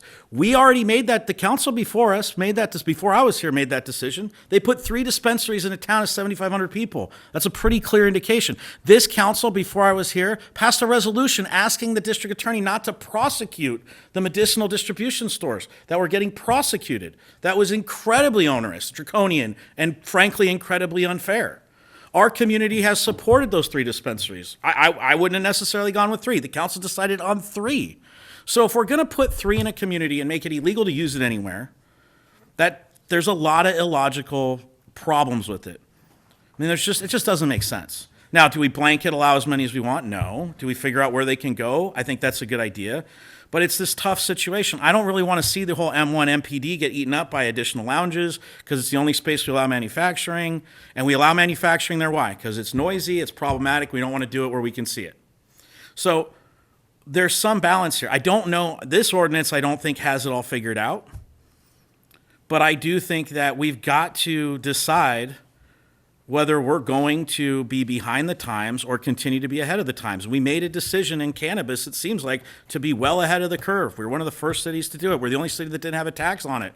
So if we're going to do that, why would we not continue what the public has supported, what has seemingly been what this council has supported, to continue to be ahead of the curve on this, at least a little bit? And we're not that far ahead of the curve. I mean, the other cities that have this, there's already one in the county. James, let me ask you, the other cannabis lounges that are in California, I know we said West Hollywood, we had a couple others, I know we're looking at Port Hueneme. Are those located in the manufacturing district or those in the commercial districts? Commercial districts. And isn't it a benefit to other commercial businesses, especially retail, to have additional foot traffic? I mean, obviously there's issues that could come up, but if you're next to a business that has a lot of people going in and out of it, that's usually helpful to your commercial business, not detrimental. You don't buy the spot in the mall where nobody goes. You buy the spot in the mall next to where everybody's walking all the time. So I don't understand. We give no businesses any support in this community at all. We rolled out the red carpet for cannabis a long time ago, and now we're trying to act like it's dangerous to have cannabis lounges when we have 3 retail shops in Ojai, and we haven't seen one problem. There's already issues down on Bryant Circle with homelessness and other stuff. I don't know how much it's related to the lounges. Obviously, people looking around for them and not knowing where they are is an issue, but that's because we stuck it in an area where it's purposely not supposed to be retail and people walking around looking for stuff. So, of course, that's going to be a problem. And frankly, it's probably a problem because of how this all started with the dispensaries in the first place. So I can't make any logical argument why we wouldn't figure out a way to incrementally step into doing this and continue to expand what we've already done through lounges in an appropriate, measured way. And I don't think doing it in the M1 MPD makes a lot of sense. Now, I also understand, and I've talked to some of the dispensary owners, that they want to expand space in their already footprint of where they are. But I personally don't like the idea of putting it back in that same zone. I think that's where the problem could occur. We already have neighbors saying there's a problem. You don't see that with commercial businesses. And we already see that it's not a great place to have people driving around. It's not, I mean, it's, like I said, I worked down there for a number of years. In fact, thank you to the city, I wasn't zoned allowed to, they weren't allowed to have a professional office there for a while until I fixed that problem. So, you know, I just can't make any sense where this anxiety, I mean, haven't we figured out yet that this is not the same as alcohol, that this is not a massive problem, that this isn't causing all of these fear-mongering ideas? I mean, we started with the most fear-mongering, and now we're still doing it, that, gosh, you open this up, you're just asking people to drive around crazy and screwed up. I don't see that at all. And we don't even put this level of stuff on alcohol, which is incredibly more dangerous. So, anyway, I think that we got to figure out a way to do it. I don't think this ordinance is the way. If we can continue it, or we need to look at it some more, if we want to discuss it and try and vote on something that makes sense for all of this. But I really don't want to fill the M1 with 3 lounges. That doesn't make any sense to me. And I think we got to find a way, though, if we're going to, if you're going to have 3 liquor stores and no bars, well, you ought to have a place that they can consume the liquor. And in this case, they can't. All they can do is go to their own home. And we have a lot of people that come here to visit these places. So there's got to be some balance. And these other, I mean, when you looked into, James, when you guys looked into these other lounges, was there, some of them have been in place for a long time. I mean, were there any problems? Was there any feedback about, issues that they had in each of these other places? I mean, what was there feedback from any of the communities? Was there pushback? What's the? We're not inventing the wheel here. The one that's the most well known is the West Hollywood Lounge, and the only issue they had is they closed during COVID due to impacts. But no, we hadn't heard of any other operational issues. And I'm going to guess the, crime is more prevalent in West Hollywood than probably in the Bryant Circle areas right now. So, it's really hard because we don't know exactly what we're looking at everybody wanting to do. But my feeling is, let's figure out a way to get it out of the M1, and let's figure out a way to get this, dip our toe in the water to get it started somehow, not just shoot this down. And if it means we got to set a framework and things have to go later, that's fine. If we have to kick this over to the other council, that's unfortunate, because I know Ms. Francina and I and Mr. Riker as well put a lot of work into this. My first week on council, I got asked for to do a deep dive into all of this with Souza about how all of our cannabis stuff worked and try to figure out how to tax it and all the other things that we've been able to do. So we've met and talked with everybody and understand their businesses a lot more than I'm sure anybody else does. But it's a really tough one. I don't want to jam this down anybody's throat, but let's be honest. This is an opportunity for us to actually add some jobs, actually add some economy, actually add something that seems to be interested, and actually continue what this city already started, which was to be ahead of the curve on cannabis. Yeah. I'm going to just I agree with a lot of what you said, Ryan, and I want to thank Bill and Souza and Ryan for working on this for so long. And as you said, we don't want to jam anything down anyone's throat, and this does need, we have some questions about this, needs some work.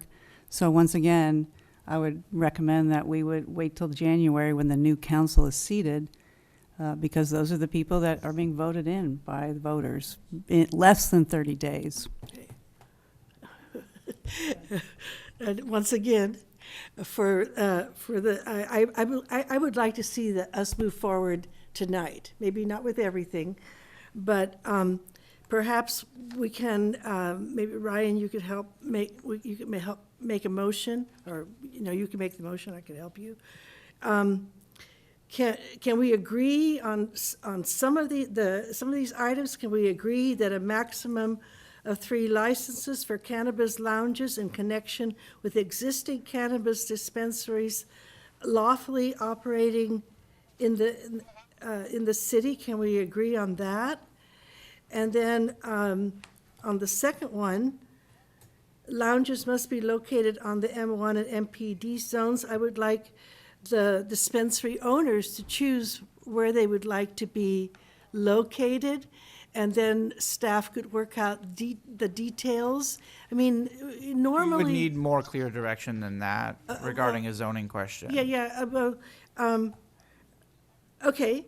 But you could posit it as lounges must be located in M1 and MPD zones, or the C1 zone on Ojai Avenue east of Park Road. Yeah, something like that. How about not must? Lounges can continue to be located on M1 and MPD zones, and then the rest of your statement.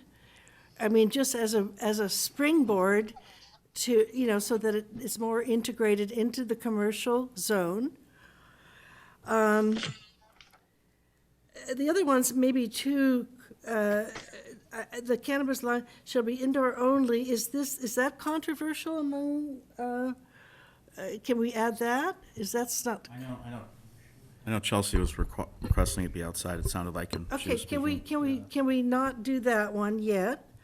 But cannabis lounges, can we do cannabis lounges would be exempted from the city's no smoking policy, and that includes the regulation with the air filtering system, correct?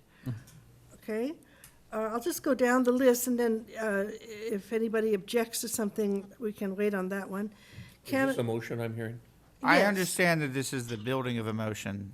Because I haven't heard a motion. Yes, I said, Ryan and I just ended up to continue talking because Ryan didn't jump in. That's the only reason. Because he gave me a springboard with everything that he said. Thank you, Ryan. And it's true. Councilmember Ryan Batts and I were out there on a rainy afternoon. I still remember going out there and visiting the dispensaries. It was the first time that I had been inside, and I was very impressed by how everybody was running their business. Okay, cannabis lounges shall have a dedicated separate entrance or internal connection to any cannabis dispensary. These are all things that are in the ordinance, correct? Mm-hmm. Okay. Maybe I should stop, because otherwise the motion will get too long, and then we can work on the rest. I think. All right, well, since you asked me to jump in, let me give it a shot. How about, what if we considered something like this? And this is me brainstorming, and I don't know whether this is a good idea or not, but we could do something to the effect of allowing it connected or, adjacent to one of the dispensaries with a maximum square footage for maybe a year or two, and then say at that point, subject to council review later on, that then at that point there would be moving it to the C1, and we could put a timeline on it of some sort, because I think the council made a mistake jamming this all in the MPD and the M1 for purposes of not having it be visually impactful to the Ojai citizen. And I think that's got to change. And in these other cities, it's just not in the industrial areas. That's the worst place to put this stuff. You just don't mix what these services are with that type of zoning. I think that's a poor idea, and I really think it's a bad idea if people are going to be intoxicated and driving, heaven forbid. We don't want them in an area where the visibility's low, the parking's crappy, and is an area that you can't see it. You want these things brought out in front in the light so that it's a lot easier for them to regulate, it's a lot easier for the police to do their job, and anything else that could be a potential problem. But we could also say that that would be down the road, and the council later on can decide how to do it. I just want to clarify that. So we don't want them down there. We want them out on the public streets and intoxicated and driving. That's what I just heard. That's where all the other bars. That's what are. I just heard. I just said we're talking cannabis not now, because Ryan. We're not talking hold on. alcohol. We're talking cannabis. In In order to get to the M1, you have to go down the main streets. Right. What I don't like is that it's on a circle that has poor visibility, bad sidewalks, not good lighting, and is not easy to traverse at night. And that's partly why all these problems are happening. It has nothing to do with bringing it out there because it's safer. We're talking about the East End and areas. By the way, you got to get on Ojai Avenue to get to the Bryant Circle anyway, so you're not avoiding it either direction. But I don't think the M1 MPD is a good place for having a lot of retail business, any type of bars or restaurants or anything like that. I think it was designed that way for a reason. So I think that it's a safer situation to be somewhere else that is actually easier to ingress and egress and doesn't have the unique nature of the way Bryant Circle is designed. Mayor? I'm not trying to argue with you, Ryan. I'm trying to clarify. So, and I said this the last time we had this discussion. If you want to move it to Main Street, move it to Main Street. You guys want to tuck it into the east end of town. If we're trying to destigmatize this thing, and it was interesting that night I didn't get any people talking back to me, but move it next door to Rains. Seriously, move it downtown. If you want this out and highly visible and functioning as a part of this community, why stop east of Park? What's that for? What are you trying to achieve with that? Bill's had his hand up for a long time. Bill? Yeah, I was up and down, Mayor, but I'm going to offer some. Obviously, we do not agree. But obviously, also, the majority of this council clearly does not agree with the staff report. I think the majority clearly has some issues with the bullets of the staff report. We are looking at probably spending an inordinate amount of time trying to figure out how we want it changed. I do think the mayor has a good point. What we have, how many meetings left? Not special meetings? 2? 1. With this, and one, and then in 1.5. 1.5. And this would only be an introduction, and then there would be a final passage. So while I don't agree with the mayor that, we should not fulfill our terms when we're elected, I think in this circumstance, there's some weight to that argument because we're talking about changes. We don't accept the staff report. And I'm wondering if we could suggest something to communicate in a formal way to the next council, where perhaps we continue this where the staff gets written feedback from each one of us and basically says, based on that feedback, presents to the next council what this council felt for introduction and consideration. I'm just trying to think of a process here because I worry that trying to change something where there's so many issues that this council right now has with the staff report that we're just going to be here all night and trying to think of a way to structure this that basically doesn't just punt to the new council, but provides a structured communication to the new council. Just a thought. Thank you, Bill. Do you have a motion for that? Well, could I get any feedback before I do that? Yeah. That sounds like a really good idea. And I'd be in complete agreement Okay. also. Okay, so I'll make a motion that this council does not accept the staff report, wants to make substantive changes, but recognizes that we have little time left in our terms, and that the staff get feedback from each of this council members as to how they think the staff recommendation should be changed, and report that to the new council in one of their January meetings. Thank you, Bill. Second? I'll second that. Okay, we have a motion and a second. Susan? I can't vote till I ask my questions. So are you, what I would like to see is more specific, what we felt was lacking in the staff report. Make a statement about expanding into the commercial zone. And our thinking is that that part, isn't there more, there's more empty buildings in that direction, am I right? Right, and that's the least busy part. I mean, the arcade is super busy, and I honestly don't feel the community, it would be, there are steps, incremental steps, and I think a step into the east end would be beneficial as opposed to the high rent in the arcade. That's crazy. That was a crazy suggestion from my perspective. Mayor? Yep. Well, go ahead, Bill.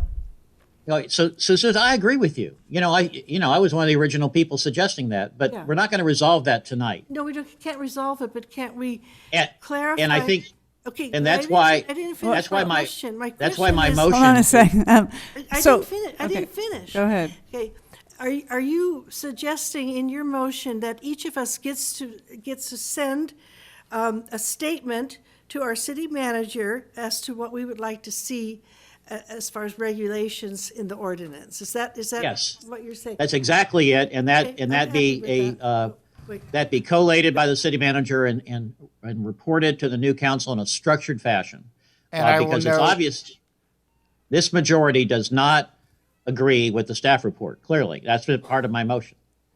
And I'll note that those documents will be public. The will be no Brown Act violations because staff won't make a decision based on that.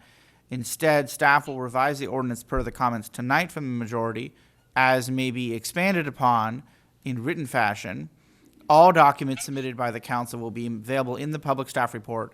There will be nothing hidden. It'll all be public.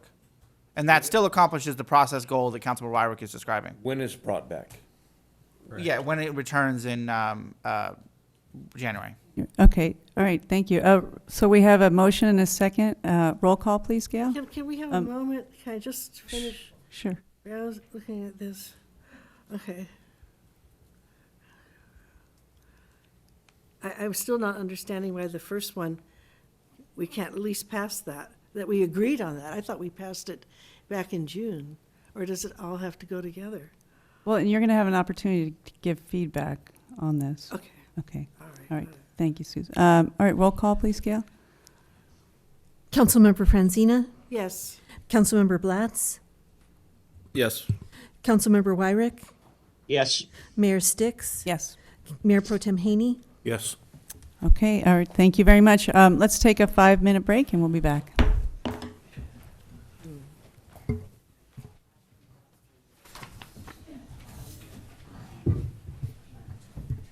I've worked on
And so now we're debating an item. Let's return to the. Everything you say, no, I don't Yeah. I've never done that, so how would you know? We're coming back, okay, you ready? Okay, is Bill there? Oh, there he is. Okay, we are back. We're going to move on to item number 3, events mitigation outcomes and special event policy. Sounds like I missed a lively discussion at the dais there. James, we have a staff report? Yes, thank you, Mayor. And Robin Godfrey is going to give the presentation, our interim assistant city manager. We wanted to give this presentation today because we know that we had the events and event management and the event policies were a hot topic over the last, or a few months back. I think we've taken several efforts to try to address those, and Robin's going to talk a little bit about those. And we're also going to use the opportunity to just give a plug for Ojai Day too at the end. So with that, I'll hand it over to Robin and pull the PowerPoint up.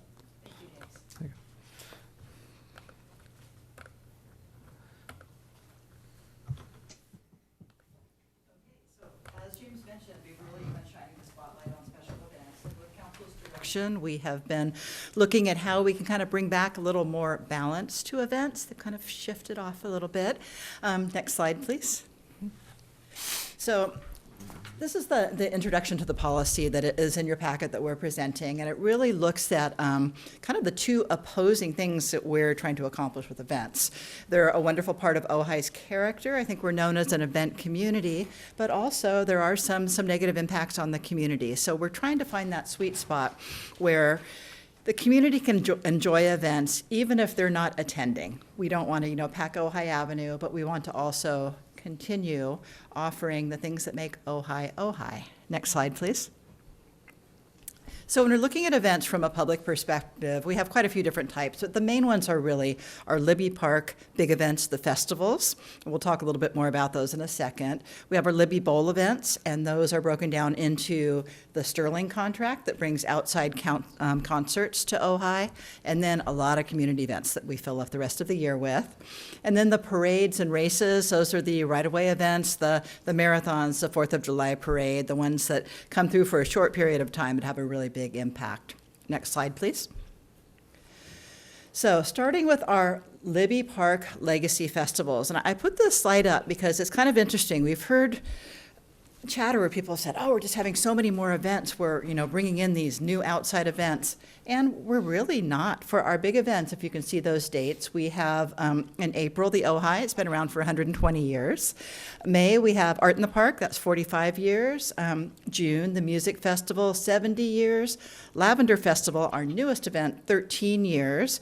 And Ojai Day, I say 30 years at Libby Park. It's been around for a lot longer than that. We all know that.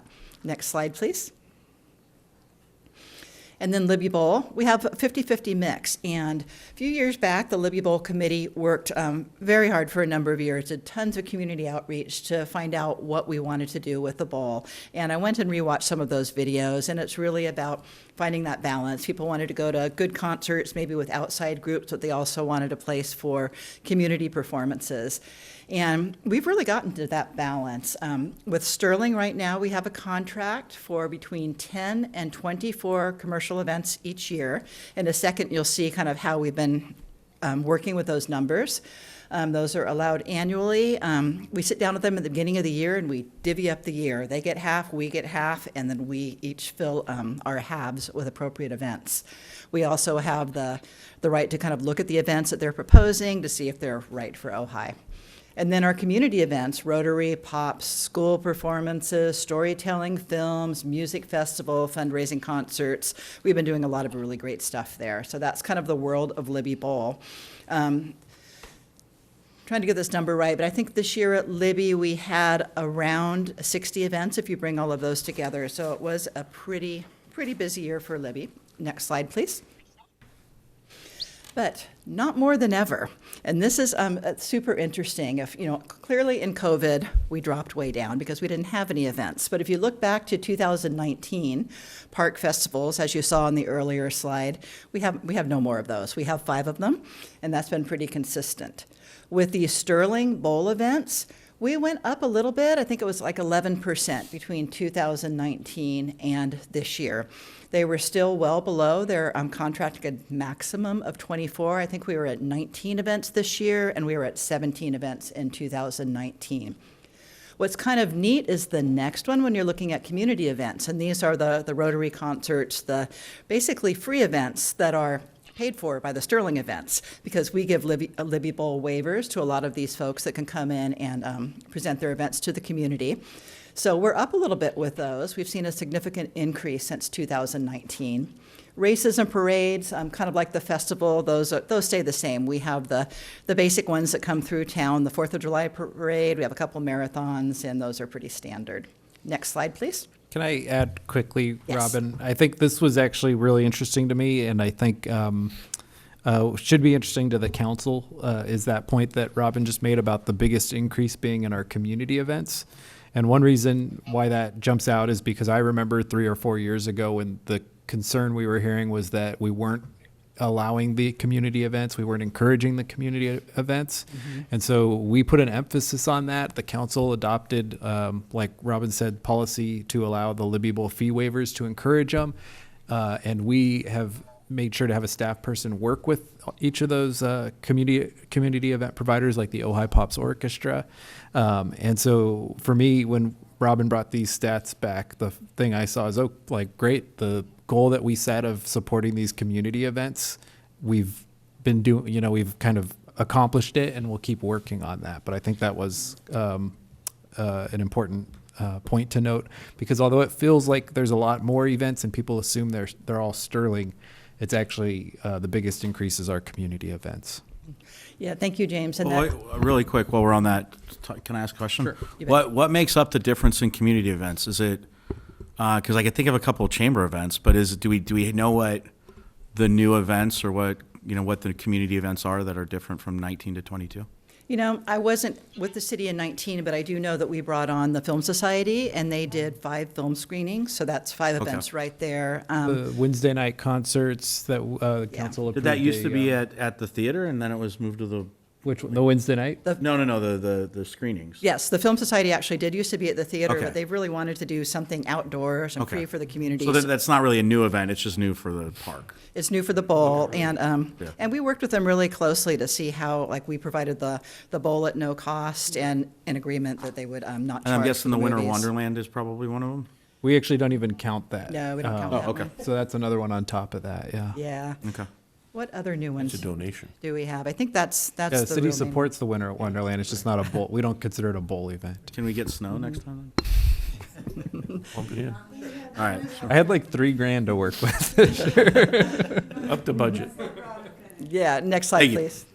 Okay, so We done clearly this. though this year, I think starting in about the summer, we had some issues that were new. We heard like rumblings on social media. I know people came to council, they called our office. We had some complaints about noise at the bowl.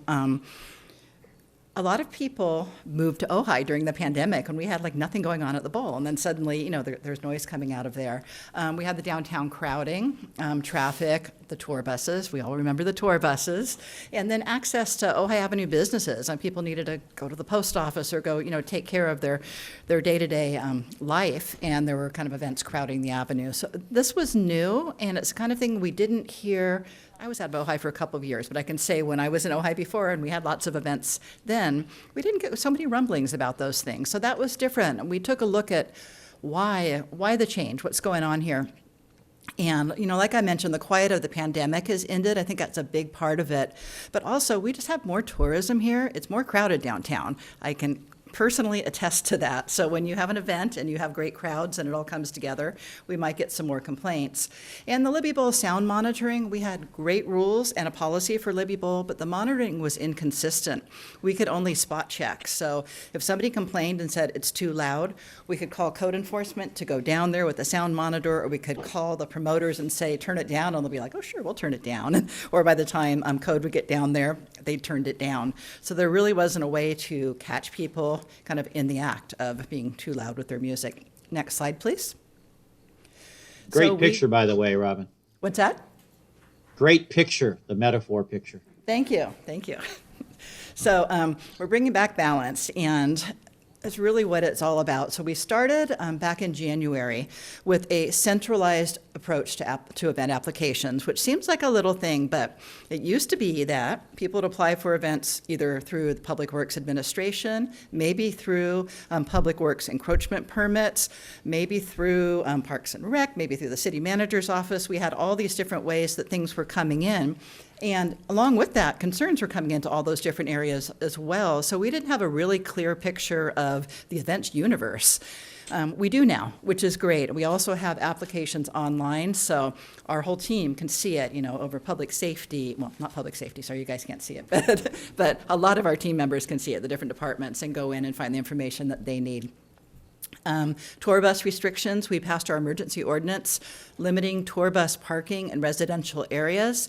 It has not been an issue since the summer festivals, but interestingly enough, and I'll just say this here, we got one tour bus call for Ojai Day. We talked to them and we told them where to park and said, make sure to be very quick with your drop-off, go down to Sarasota and park. So far, so good. On the ground staff, we are contracting with one of our longtime volunteers to be there on the ground proactively for every event. So he's down there. If things start to go astray, I'll get a phone call at night. If we have a sound issue, I can call him and say, please get over to the sound monitor and take care of it. So that's been really helpful. Per council recommendation, we have put a cap on the number of Libby Park Festival exhibitors to 75. Now, 75 is kind of... it's about the size of Art in the Park, so if you can get a feel for that, that's kind of a light event. It's smaller than the Lavender Festival was, which was more crowded. So we went for that balance. Ojai Day is using those numbers too, so you'll see that our event's a little bit smaller.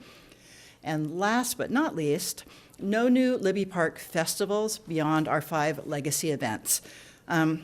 That scared some people when we said that, but basically we haven't had a new festival in 13 years. We haven't had anyone ask to do a new festival. We're still allowing small events in the park. If somebody wants to rent the gazebo and have a talk for 100 people, we've had a few of those. But we're talking if somebody wanted to do a huge ceremonial day that would, take over the town. We're not going to do that right now. We're just taking a step back. Next slide, please. Oh, yeah.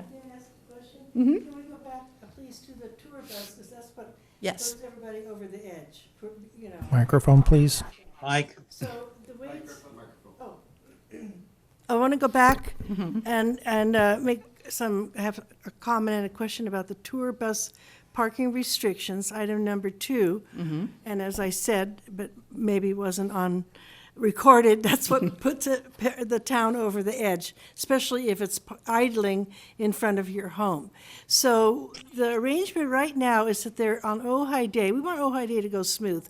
I don't want to get a whole bunch of complaints about tour buses. And right now, the tour bus is going to drive down Ojai Avenue, turn left on Park Road, and park somewhere. Where are you sending this tour Right bus? now, we are starting them. We're looking into a number of different sites, but we're starting for this event at Sarasota Park in the parking lot. On the side, there's a long lot where they can go in straight. Yeah, I know. Okay, now, I mean, in an ideal world, that tour bus would park, in my opinion, over at Nordhoff. Yes. And all those people could just walk down the bike trail or whatever. So, or we could, they take the trolley. The trolley could be waiting for them.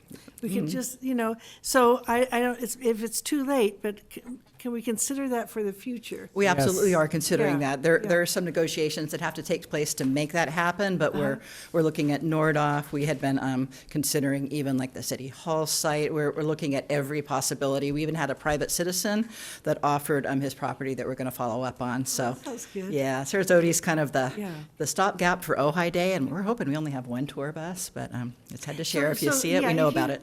If other, So we can come back. okay, all right. I'll be quiet. Okay. Last thing Thank you, here, Robin.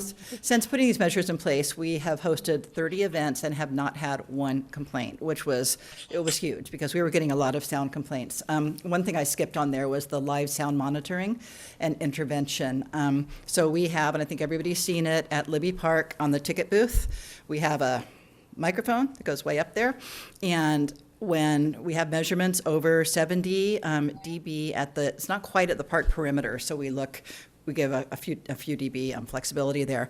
But when they go above that, I get a text message, I get an alert, so do a few other people, so we can contact the folks on the ground and get it turned down right away. So we're hearing those sound peaks before people have a chance to really get annoyed and complain and come back to us. So that's been really, really helpful. And then we can go on, if we do get complaints, we can go on and look at the previous night, see when the spikes were, see if it was just a momentary thing or if they were too loud for an hour, and then we can go back to Sterling, someone who it would be, and say, hey, can't do this, we could shut you down if you do. Next slide. So in your packets, we are proposing that you approve, the special event policy that we've put together. Now, this policy incorporates the mitigation measures that we've mentioned, and it also incorporates all the best practices that have been merged from the Public Works Administration and all the different folks that used to manage events. So what we wanted to do was to create one umbrella policy so anybody could walk into City Hall and manage an event and not have to really build the process from ground zero. And we do that with a recognition that there's already a great policy for Libby Bowl. There are some guidelines for the park that aren't quite as solid, but those still stand in their entirety. This is more of a high-level way of linking the rules that we have to the ordinances that are in place, because the municipal code does really guide a lot of these decisions that we make, and also goes through like how we do things, just from soup to nuts. I think that is it there. Next slide. So now for the fun stuff. Ojai Day, speaking of events, I mentioned Ojai Day is sticking to that 75-ish exhibitor limit, which is very exciting.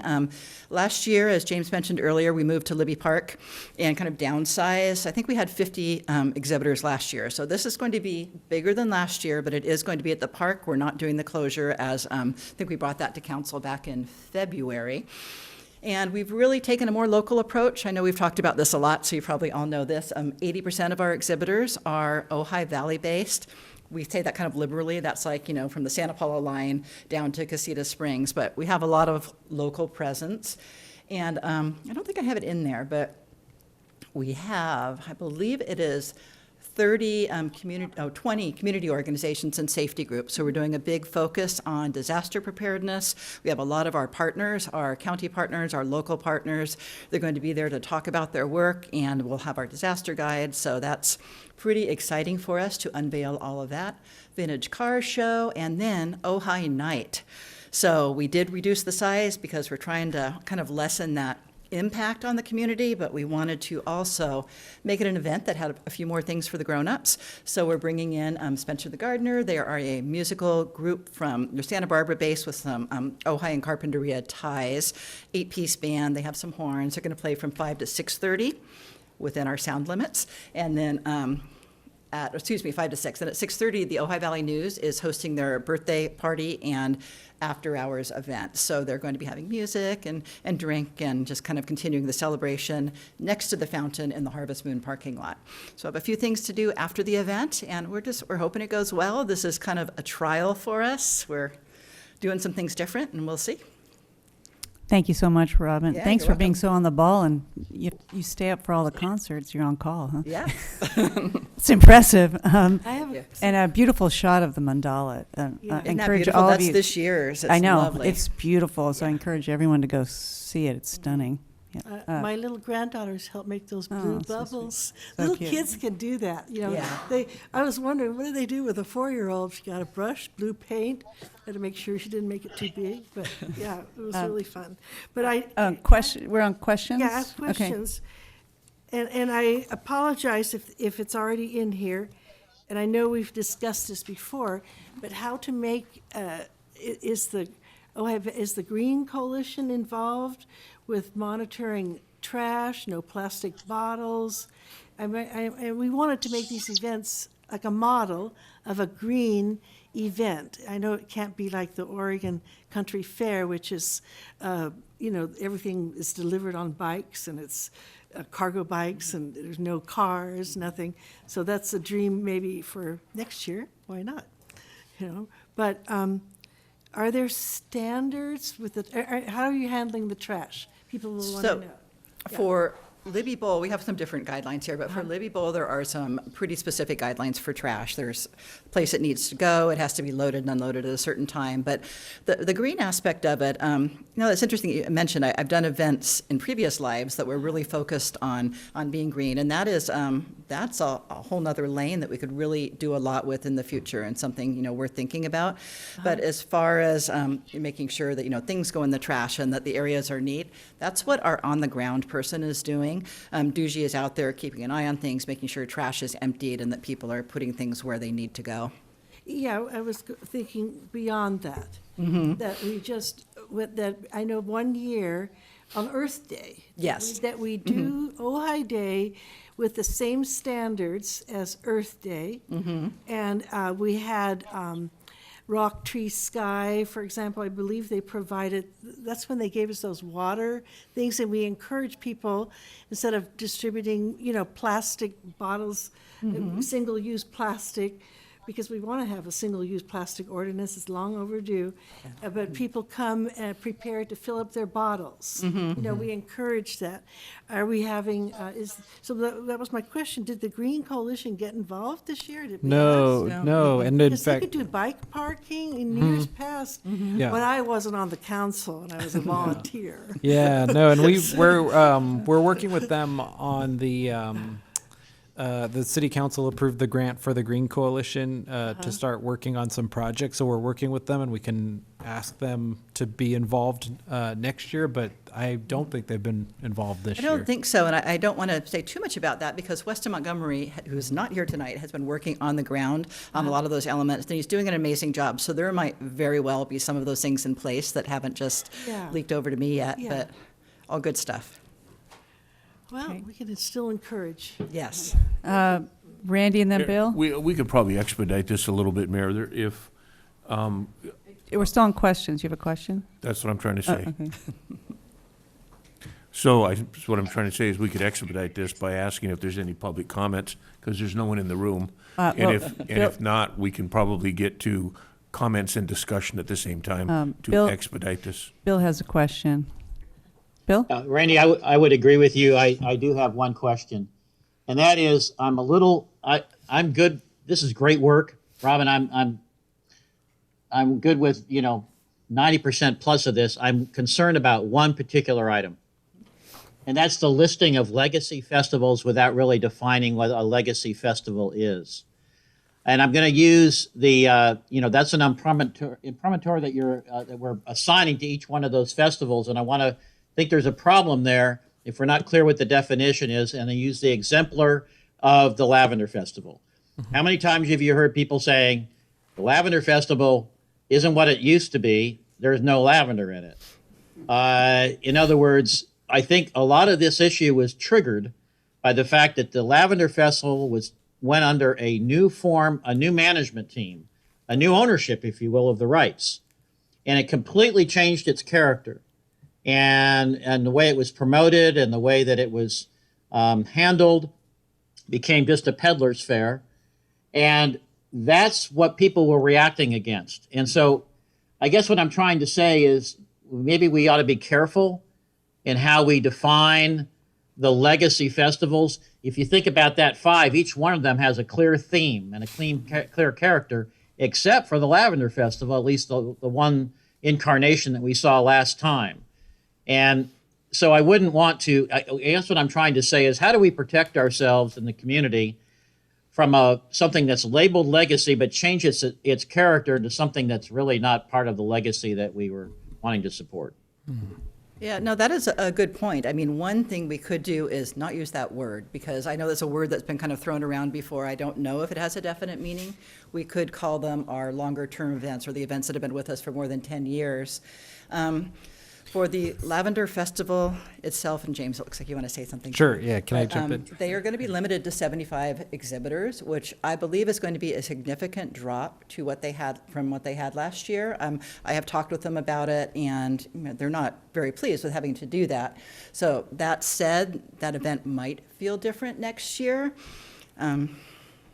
Yeah, and that's what I was going to say is the issue with the Lavender Festival, I think you just pointed out, is they had a lot of changes, and we've already talked to them about making sure that they are meeting all of the requirements to continue to be a legacy festival. And one of those things is, correct me if I'm wrong, but I think we had reviewed and determined that you have to be operated by a 501c3.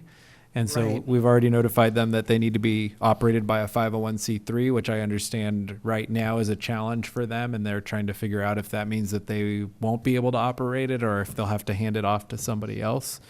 And so I think with like the Lavender Festival, it's the other regulations that we're implementing, the reduction to no more than 75 booths, the requirement that they be operated by a 501c3, that should help to kind of refocus it to what it is, or what it's intended to be.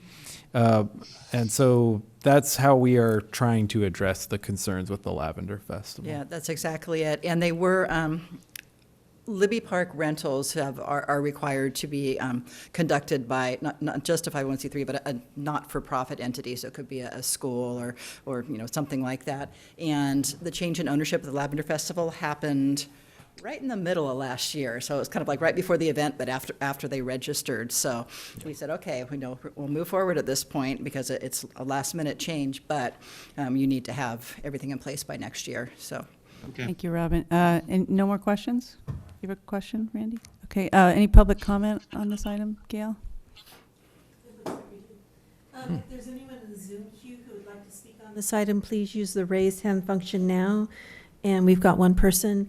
Lisa, no last name. If you would please unmute yourself, you can go ahead and speak.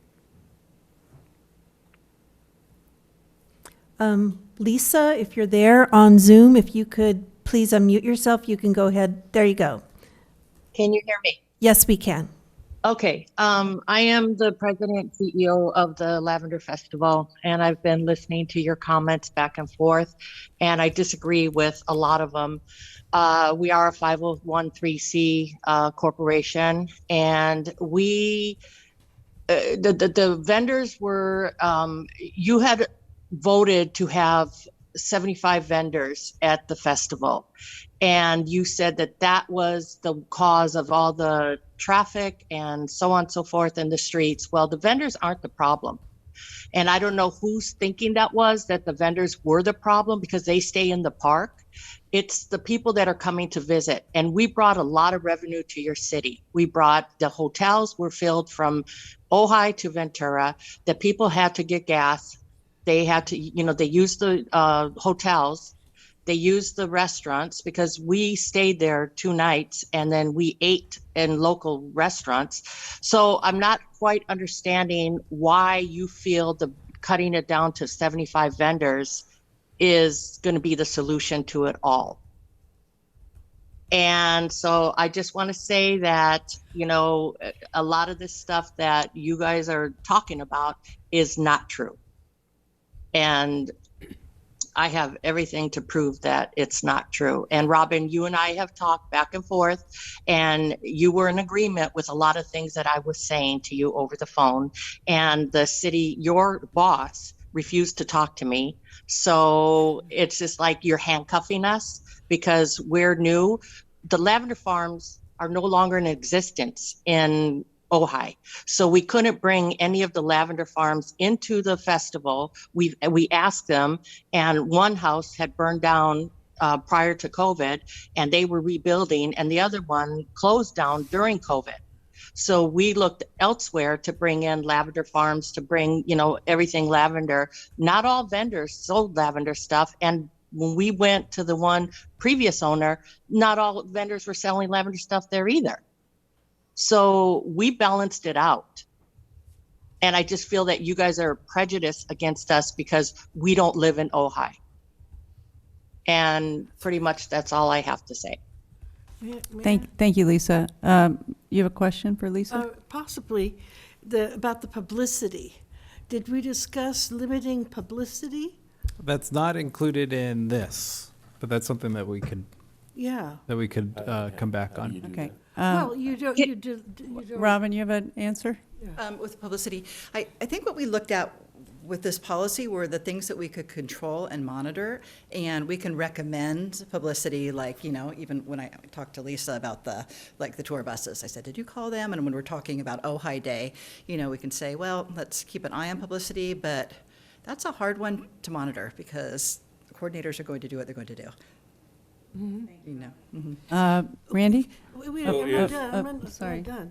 Okay, so if we cannot control publicity, then we absolutely have to control the traffic generated by this publicity. Can't do that either. Can't really But yes, control. we can. Jesus. Of course we can. Of Matt, course we you can. have some- So I'm going to wait for Councilmember Francina to finish her question, and then I'm happy to answer it. By controlling traffic, I mean that we, other cities do this, we can do it. The cars park outside this, it's going to take some work and working things out. But cars can park outside the downtown area, or we cannot have back-to-back traffic on Ojai Avenue where the cars can barely move. And if we don't think ahead, that is what's going to happen. We're going to have increasing congestion, and that's the other thing our local residents continually complain about.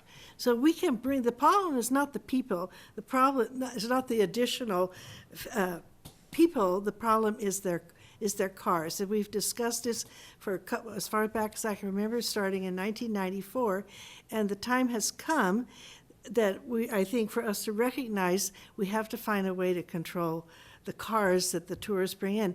And that's where there's pluses and minuses with buses. If they come in on a bus, the buses can park more easily at Nordhoff.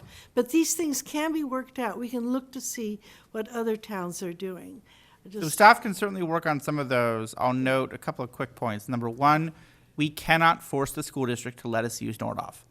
They have to agree to it. Yes, I understand. They have never agreed to use Nordhoff. I understand. So that's as Robin noted and James have noted, negotiations continue. Uh-huh. So far, the school district has refused. We can't force them. That's up to them. That's a negotiation point. Mhm. It doesn't make sense, but it requires them to consent.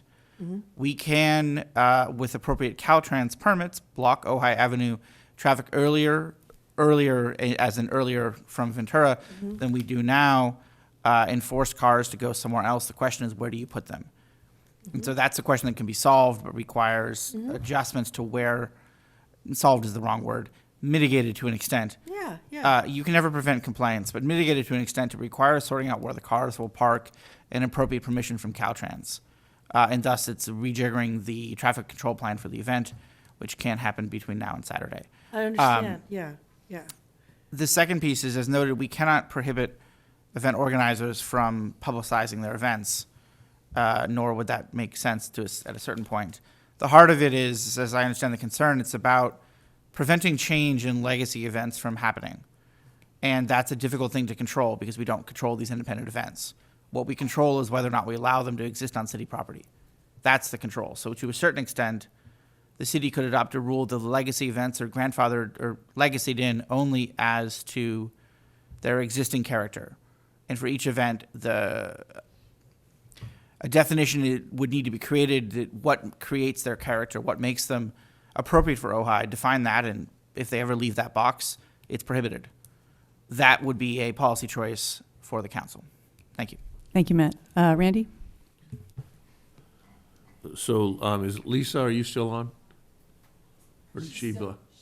She's still there. I'll bring her back. Well, I'm just saying, I didn't want her to feel singled out. We used her as a for instance, but we're talking about all events and how we can better serve the community.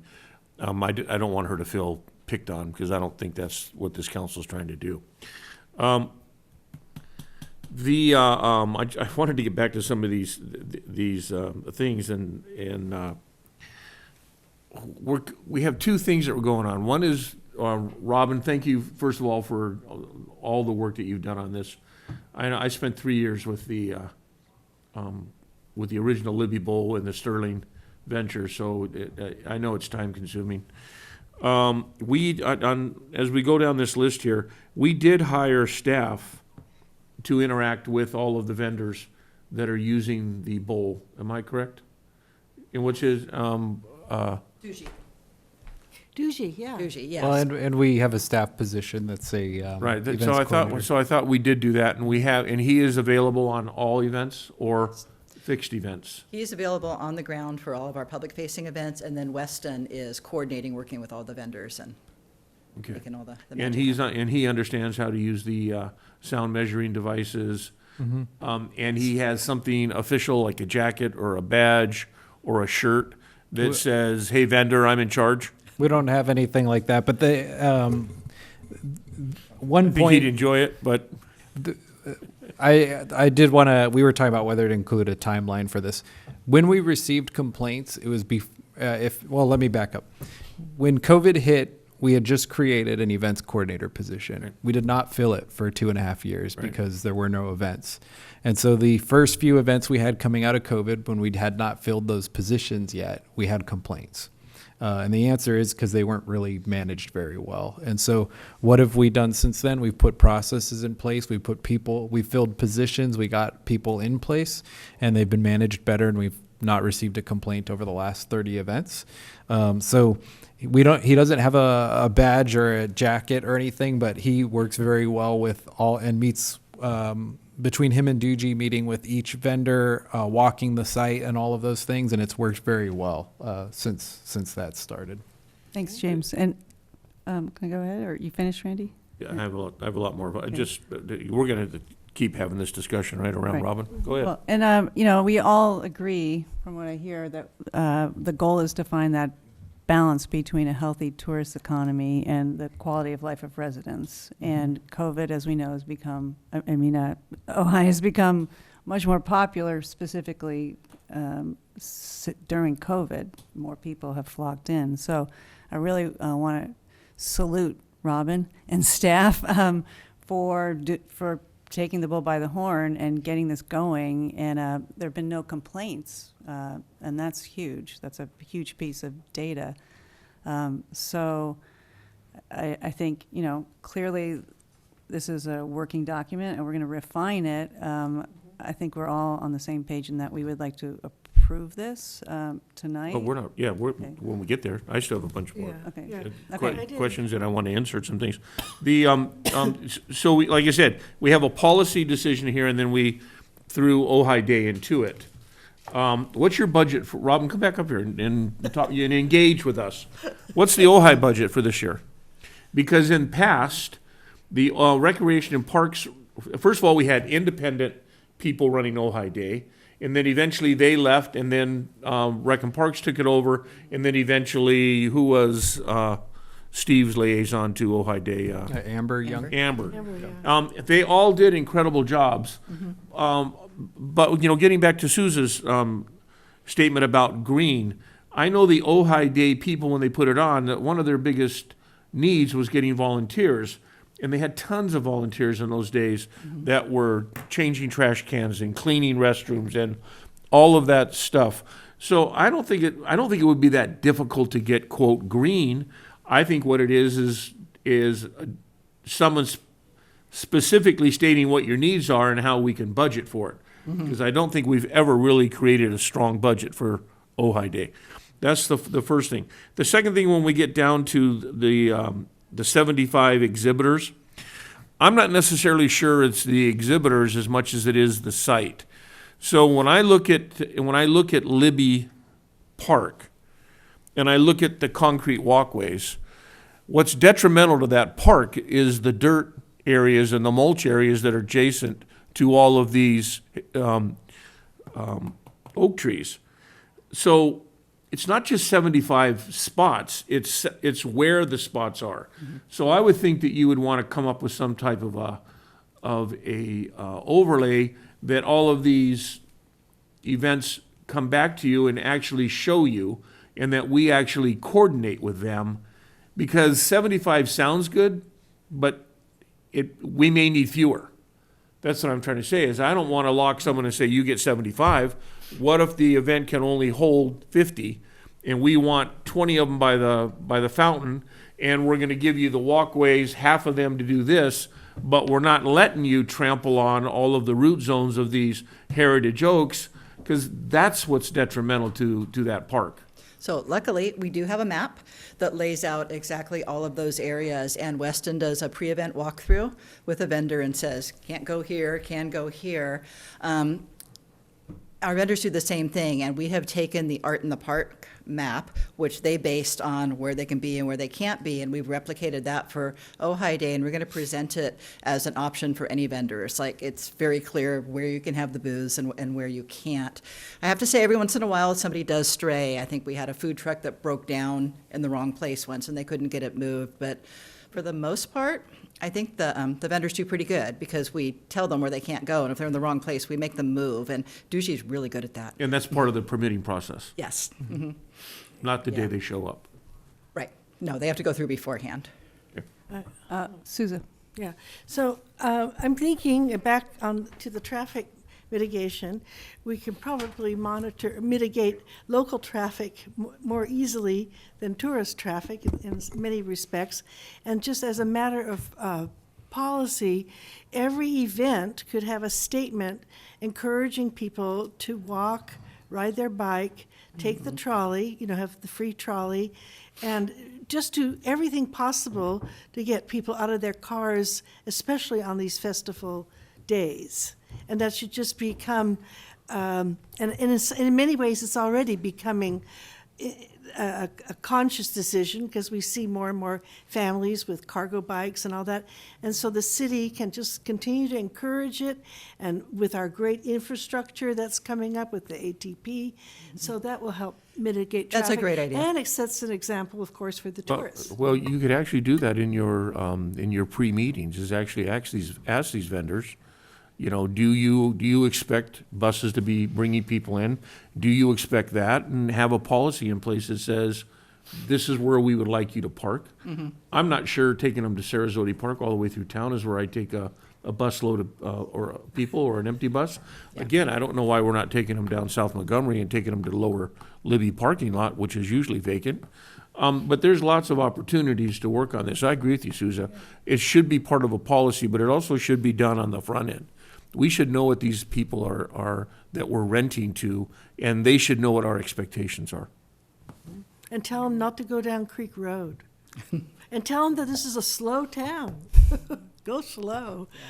Don't try to pass. Those are all very, very doable Yeah, things. we can do that. And So we we can can even, add- the last few days we had before Ojai Day, and our PR push we'll hit that, ride your bike, walk. All right, well, do what you can do. thank you for adding that. Great Now, let's go to- suggestions. All your hard work. Yeah. Now, let's go to Ojai Day before you leave. Okay, well, it sounds like we're on the same page. I have one more thing on Okay. And I'm going to bring this up later on in council comments, but I'll bring it up now because as I canvass these neighborhoods and I run into business owners in town, they resent Ojai Day. They hate Ojai Day because it's not inclusive. And I've talked to a lot of past Chamber of Commerce people, again, past presidents and things of that nature, and they've always hated Ojai Day the way it was ran before. So I'm just saying, what we need to do is figure out how to reach out to these businesses through the chamber and try and work in conjunction with them to bring them into Ojai Day. Like I said, when we used to shut down the street and we'd line the avenue with all of these outside vendors, it sickened them because they're selling their goods and wares for a third of the price of what our stores are selling. They didn't get any traffic. So again, on Ojai Day, I think it's just important that we figure out how to reach out to the local vendors. And this is my experience. It may not be yours and it may not be everyone's, but these are the comments I'm receiving. I believe you. And so we need to do a better job of being more inclusive with the existing businesses. If not even thinking of how we create, like they do at the Cal Poly San Luis Obispo, where every Thursday night they actually shut down a street and they actually bring all of the restaurants and open up all the doors to the stores, and they have a community event specifically for the community. Yeah. So with this Ojai Day, we dedicated the first 2 months of outreach just to local businesses. And we went through the chamber and we went to every business that had participated before and then to every business on the chamber mailing list. And we let them know that we were giving local priority. We didn't accept any registration until month 3 for the businesses that were outside of like the Ojai Oakview area.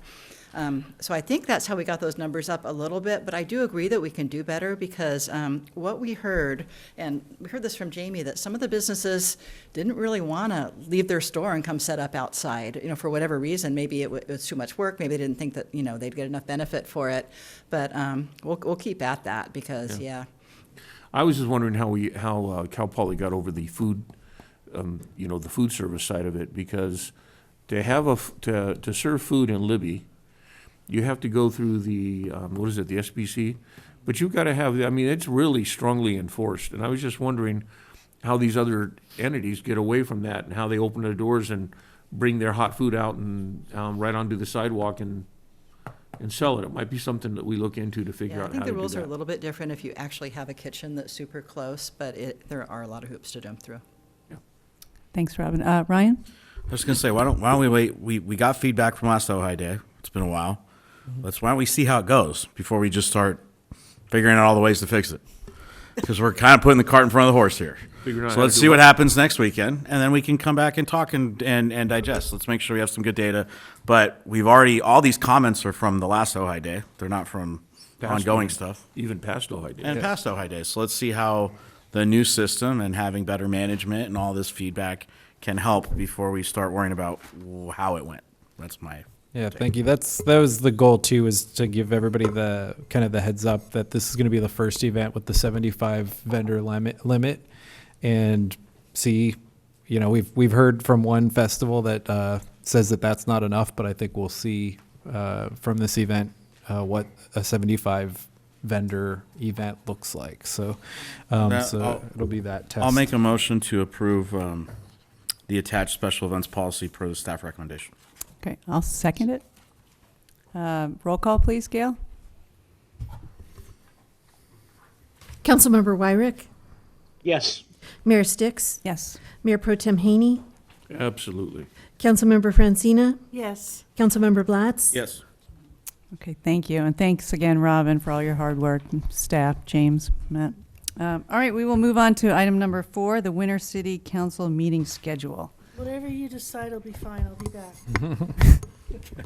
Okay, do we have a staff? James, can we just make a motion on this? Can I give one go ahead, piece of information? Very quick. So yeah, we're recommending canceling the November 8th meeting because it's election day and really no city meets on election day typically. And then we're recommending canceling November 22nd and December 27th because those are the weeks of Thanksgiving and Christmas. It's good policy when people need to travel for vacation and everything, not to have a meeting where they have to choose between going on vacation or staying to comment on an item that they care about. The one point I wanted to make is there's really one item right now that we are anticipating that is impacted by the holiday schedule, but I think we have a workable solution. It's the building code update. We currently are going to take kind of my recommendation is going to be to take a two-pronged approach, to have the Building Appeals Board review the building code while at the same time adopting what we call a holdover building code that'll keep all the fire hardening measurements that we have previously adopted in place. And so it would be great if we had another meeting to do that in November, but because we don't have a regular meeting in November, we would bring that on October 25th and December 13th. And so I just wanted to let everybody know that's the one, the question that usually comes up when we talk about these is, does that impact any critical items? That's the one item. I think that's a workable solution, if not optimal. So we are recommending canceling the November 8th, November 22nd, and December 27th meetings. Thank you, James. Any questions from council? Mayor? Yes. Since you brought it up, James, am I understanding you're talking about just rolling over as a placekeeper the existing enhancements we have in our code over and above state code without adding anything until further deliberation? Exactly, just to cover that, month gap that we're expecting from the Building Appeals Board reviewing it and recommending an adoption. You're not putting things together, the new things with the old, just the old rolled over. Exactly. And we don't want to Thank you. lose the old. Yeah, it's the intent is to we'll keep the respect it. fire Everything hardening in place, ordinances in place. Any public comment on this item, Gail? If there's anyone in the, there's not, there's just. Okay, all right, we'll move on to discussion. Anybody have a motion? So what are the dates again? So it's recommending canceling November 8th, November 22nd, and December 27th. So our meetings are October 25th and December 13th. Okay. And maybe the 18th. Is that what I'm saying? And perhaps the 18th. Oh, correct. I think we're expecting to have the special meeting on And that's for this on council? October 18th. That's for this county. Which date do we seat the new council? December 13th, we expect, but it's based on how long the county clerk takes to certify the election results. Thank you. Is there, we could still have a meeting in November? I'm sorry, I missed it. So our recommendation at this point is not to have a meeting in November. But you said something about the 18th? October 18th. So the meetings yeah, left for we're this having it year, in right, October. October Oh, that's already 18th, done, October 25th, and December 13th. Okay. Thank you. Well, I'll make a motion to cancel the November 8th meeting, the November 22nd meeting, and December 27th meeting. Second. Okay, roll call, please, Gail. Mayor Sticks? Yes. Mayor Pro Tem Haney? Not sure. I don't know why we're giving November up. We don't have anything on the calendar that has to be discussed or has to be determined with this council. The one item was the building code update, but like we said, we can adopt that December 13th. It does, that's the only item that, would have been nice to have a November meeting. But November 22nd is the Tuesday, and then 2 days later is Thanksgiving. So that's I'm just thinking out loud. Is there anything that we've put on hold that needed to come back, and you're saying that we don't? So we don't need a meeting in the middle of from November 8th to November 22nd. No, and maybe something on the 13th or 14th. Yeah, we had talked in the report about potentially earmarking a day in November, but the challenge is the items that we need to bring back are ordinances that we have to adopt on regular council meeting days. So having a special meeting doesn't actually help us do that. Then mine's yes. Yeah. Councilmember Wyrick? Yes. Councilmember Francina? Yes. Councilmember Blatz? Yes. Okay, wonderful. All right, thank you. All right, let's move on to our last item, the City of Ojai Internship Program Modification. Staff report, James? Yeah, and I'll keep it super simple, and if anybody wants to ask questions, then I can get deeper. But we have an internship program that we started, I think, 2 years ago, and it's worked pretty well. I think both with for the students in the program and also for the city, we've had some really good interns. A couple that we tried to steal, but they wanted to go to college or finish college, unfortunately for us. And so the Parks and Recreation Commission this year had talked about some programming for high school aged kids and trying to help high school aged kids find constructive things to do. And so they had asked about expanding the program to allow high school age students. We did some research into it. We talked to our insurance provider to make sure there wasn't any sort of liability issues we weren't aware of. And ultimately we we found that we can do it, and we think that it's a positive thing.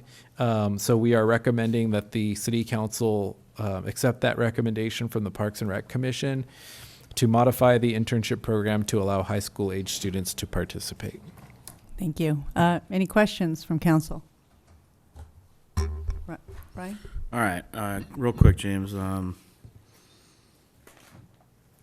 When it says be enrolled in an accredited college or university, does that include a community college?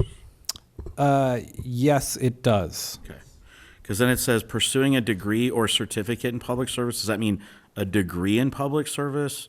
Does that include any type of degree, like an associate's degree? And then I didn't know if that meant only in public service. It's ambiguous what the meaning of that is. Yeah. Like, is that any degree, or does that have to be a degree in public service or a certificate in public service? Okay. We've interpreted that very broadly so far. We had a student who was going to school for planning. We had a student who was going to school for finance. So it's pursuing a degree. Any degree. Any degree is really what it should say. Yeah, I would say. Or a certificate in public service. I just wasn't sure. That probably could be any degree, really. Yeah. And I just want it to be exactly that broad as possible. Yeah, exactly. All right, and then where it says have completed 30 college units, that I don't. Is there a reason for that requirement? We had. I mean, if somebody wanted to intern while they're in high school and then in college, there's some continuity. Plus, if they're getting an AA degree, I don't know if they're going to be able to finish. I don't know how many units they'll have. Yeah, I was just thinking. So these are our current college requirements. We didn't revise them when we proposed the high school requirements, but I think it doesn't make sense now. If we would allow a high school student, why we wouldn't let a freshman in college do it? So I think that can be dropped now. Instead, maybe we just would recommend that a minimum GPA. Okay, and a minimum GPA is fine, but I would hate for somebody not to be able to. I mean, especially if they're only pursuing an AA degree, if they don't get 30 units. I don't know exactly how many units it is. And then last, is there a reason why they have to have a driver's license? It's a little discriminatory to require a driver's license versus an ID card or something else along those lines. So they have a driving requirement. You know, we've asked our interns to drive or to pick things up or to I think we had one deliver packets one time as an example, and so we've had them, but it wouldn't necessarily be a requirement. So we could drop that requirement too. Okay. They just wouldn't be able to drive, obviously. I think that would make sense because I'd hate to see somebody who, doesn't have a vehicle, and it's much more common now to not be able to do an internship because they don't have a driver's license. They just have an ID card or something. Yeah. Okay. All right. Then I'd recommend removing that as well. All right. Thank you. Any other questions? Public comment on this item, Gail? Okay. Discussion? I just think, Mayor, this is awesome that the Parks Department actually looked into this. And James, thanks for I know that we've talked about it, but thanks for the guidance on this. It benefits the community and it benefits us. So I just think, I think it's great. I think it's, I know Ryan was spending a lot of his time on the college, but I appreciate that, but mentoring young kids at an early age is real important. So I'm glad that we're looking at high school and allowing them the opportunity to be a part of our business community. Yeah, Good job. I'd just also like to thank the Parks and Rec Commission for working on this and making it happen. And I agree with you, Randy. And what a great opportunity for high school students and particularly capstone projects. All the seniors in high school, private and public, generally have a capstone project. So this would be great for that. Ryan? One other thing, James, though, there's not an hour requirement on the college part. And to be clear, I no problem with the high school part. I just didn't see any problems with it. Oh, no, I'm just saying, I'm glad you you were concentrating on that, and I didn't want to leave the youngsters out. With you. Yep, I agree. I wouldn't care if it was under 16 years old either. And that's in the high school part, but I figured that might be a work requirement, right? Yeah. Yeah, that's what I thought. The there's no hours. hourly. Is there an hourly requirement? Yeah, I think it's the same, the 20 hours, and I think All right, if well, not, then we'll make it the same. If it's right, I'll make a motion to adopt the resolution with the following changes: that enrolled in an accredited college be expanded to make sure that includes any community college or other type of, we'll leave it to the discretion of the whoever's the appropriate person to determine that it's an appropriate type of continuing education, that it is any degree, not just a degree in public service, it's a little ambiguous, that they don't have to complete 30 units in order to be eligible, and that they do not require possessing a valid driver's license, and that the minimum hour requirement is the same as for a high school student. Second. All right. Roll call, please, Gail. Councilmember Francina? Yes. Mayor Pro Tem Haney? Hoorah. Mayor Sticks? Yes. Councilmember Blatz? Yes. Councilmember Wyrick? Enthusiastic, yes. Okay, great. Wonderful. Thank you. All right. We will move on to council member reports. Anybody have anything? APCD today, and we installed the new county supervisor. And other than that, there wasn't a lot of news, but I wanted to just welcome her. And it was it wasn't our first meeting, but it was a sad day without Carmen Ramirez there. I missed her a lot.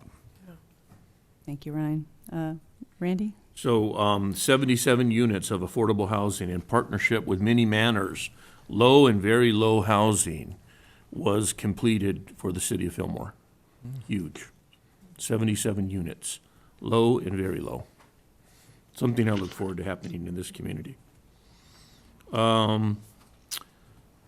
We can touch on other things other than our liaisons. You know, as I've been canvassing, two of the biggest, when I ask the human beings, when I ask the people while I'm canvassing what their issues are, what their big issues are, what I can do as a council person for them, I find it interesting that the majority, and I mean the large majority, the first thing is speeding. Yep. How can we stop it? And two, when are we going to pave their street? So it's, nothing changes. It's gravy and mashed potatoes and gravy. It's real simple what we need to do. And I'm going to add to my questionnaire cannabis, because I really think that it's an issue that I don't know if we've gone door to door to with this community, and it's something I'm going to do. Just so, it's just like when I went to South Pasadena to look at electric equipment. The more each of us know about how our community members feel, the better off we're going to be debating and discussing up on the dais. So I'm going to make that a point to ask people what their thoughts are on cannabis, just to help myself out. And report back to us. Absolutely. Thank you, Mayor. I'd just like to have a big shout out to the Ojai studio artists for the event this weekend. Really beautiful and just so nice to see everybody out looking at art and appreciating the beauty in our town and walking. A lot of walkers. So that was really nice. I couldn't figure out what was going on at my neighbor's house, and I realized and I know him, but all of a sudden his house has never been on the tour before, and there's cars parked all around the place. I'm going, what is all the noise going on out there? It was really cool. I think it was the first year, right? It was free. Yep. So at least from my small sample, it seemed like it was pretty well attended. I've actually been he has an amazing studio in his house too, and I have so many friends who do art in town. That's just a really awesomely cool event, and I hope they can find a way to either discount it or make it free from now on, because I think that, from what I heard, that really helped attendance. It's kind of neat. Yep. Yeah. Can we move on to city manager's report? You have something? Hang on, Bill, do we want to mention that we went to the planning commission and discussed the housing overlay on the at the? Well, you can go ahead. Yeah, we discussed the overlay. We participated in the planning commission meetings, consideration of the overlay for housing, the special district overlay for housing on the Legion property.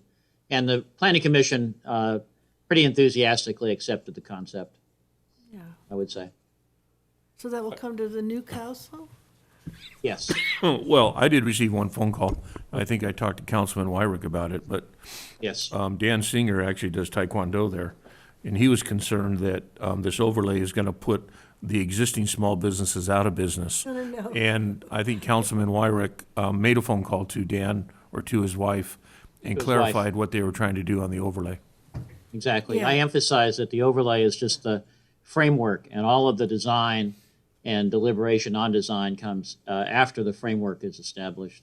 And I heard the commander of the Legion indicate a preference for rolling over in a new design the existing business activities. You're fading a little bit. It's late there. I'm sorry. What did he say? What did he say? What was the last thing We he missed said? your last sentence, Bill. Can you repeat that? That the Commander Sheets had certainly indicated a desire to, with the new design, to have the mixed use incorporating the existing business activities. So I think she was thinking we were doing some particular design aspect, and we're far from that. And she appreciated understanding that. Okay, thank you, Bill. All right, city manager's report? So only one quick thing, because one thing was going to be Ojai Day, but I think we hit that one. So the other thing is at Ojai Day, we will be launching our community disaster guide. And so we are making the electronic book, the ebook, available starting this week. And the plan is to have printed copies of it and start distributing those copies at Ojai Day, followed by the next round would be going to local businesses and going to hotels to distribute them. So that is a big step in that project. And that's all I have. Thank you, James. That's really, really exciting. And just once again, a big shout out to staff for making that happen. And Robin Godfrey in particular, she's not here anymore, but it's really wonderful. Ryan? Go ahead if you want, Randy. I know you. I just wanted to. Yeah, I want to add something. Before I forget, but go ahead. James, I'm going to get back to, we've set aside funding in the street paving plan. Mm-hmm. And I want to get back to the folks on Drown Mm-hmm. regarding when we think that we're going to be meeting with them. My gut says that we're not going to meet until after the election. I think that was kind of the short answer to So I that. just wanted to let them know that we haven't forgotten about them, and they have some interesting concepts Yeah. about how to slow down traffic on that street. Yeah. So I'm going to meet with them and let them know that it'll be after. Yeah, I think we could plan. The money has been set aside. We have a funding mechanism to do a design on that street. We have some funding. Yes. I think it was 50,000, I think was what we had set aside. So it might not be, I've seen some pretty deluxe concepts, so we might have to work through that. But we had talked to them, or we had said we would probably do it right after the election. So I think we could start planning to do that in early December. So. Okay. Ryan? Thanks. We ought to look into a distribution of the emergency plans and whatnot. I was thinking the phone book has resource pages in it, and there might be some availability. You'd have to talk to them, but I know they compile a lot of that type of information. That might be a great spot, and that's real easy and disseminated everywhere anyway. And I know Victoria and Ren are great community members who I think still, I know they're still running the phone book. So anyway, I think that might be, I don't know, but I think it's worth looking into. Thanks. Hey, I have a question, and I don't, about future agenda items. Sure. But first, has recently, it's been brought to my attention about the potential pollution into the water on the Adamson property. And I was provided with all these emails dating back to 2019 up until October 5th, conversations with code enforcement. Was this ever before any commission or the council, and I'm just not remembering it because it seems so important? Is it appropriate, should I come in and discuss with you, or can we put it on a future agenda? Yeah, I would suggest, so there's a planning commission discussion going on now, and I think that's going to be coming back in November. And then I'm always happy to talk to you about it, so we can check in on it as well. Yeah, it seems very, very important. Okay, thank you. Okay. Any other future agenda items? Yes. Yep. Listening to Sean talk about the closing of the is it Holy Cross daycare? Yeah. I think that we should agendize, if we can, a discussion on what we can do in conjunction with Ojai Unified to do something quicker to help to alleviate some of the pressure that these people are feeling. That would also go back into, again, figuring out how to get a meeting with the school board so that we can have these general discussions about community issues that involve both bodies. So maybe we reach out and, James, you get back if we can to agendize something with them if they're willing to be a partner in this solution to this issue. Okay. Thanks, Randy, and I'd love to help out with that. I've been in touch with one of the board members and a couple of the parents who have been organizing. Okay. Anything else? Nope. Okay, all right, well, thank you. We're going to move on to closed session now. So, Mr. City Attorney, you have anything to report out? Thank you, Madam Mayor. The council will be meeting in closed session and considering one item of anticipated litigation regarding facts and circumstances that may result in litigation but which the city believes are not yet known to potential plaintiff or plaintiffs. No reportable action is expected. Thank you. Okay, thank you. Here we go.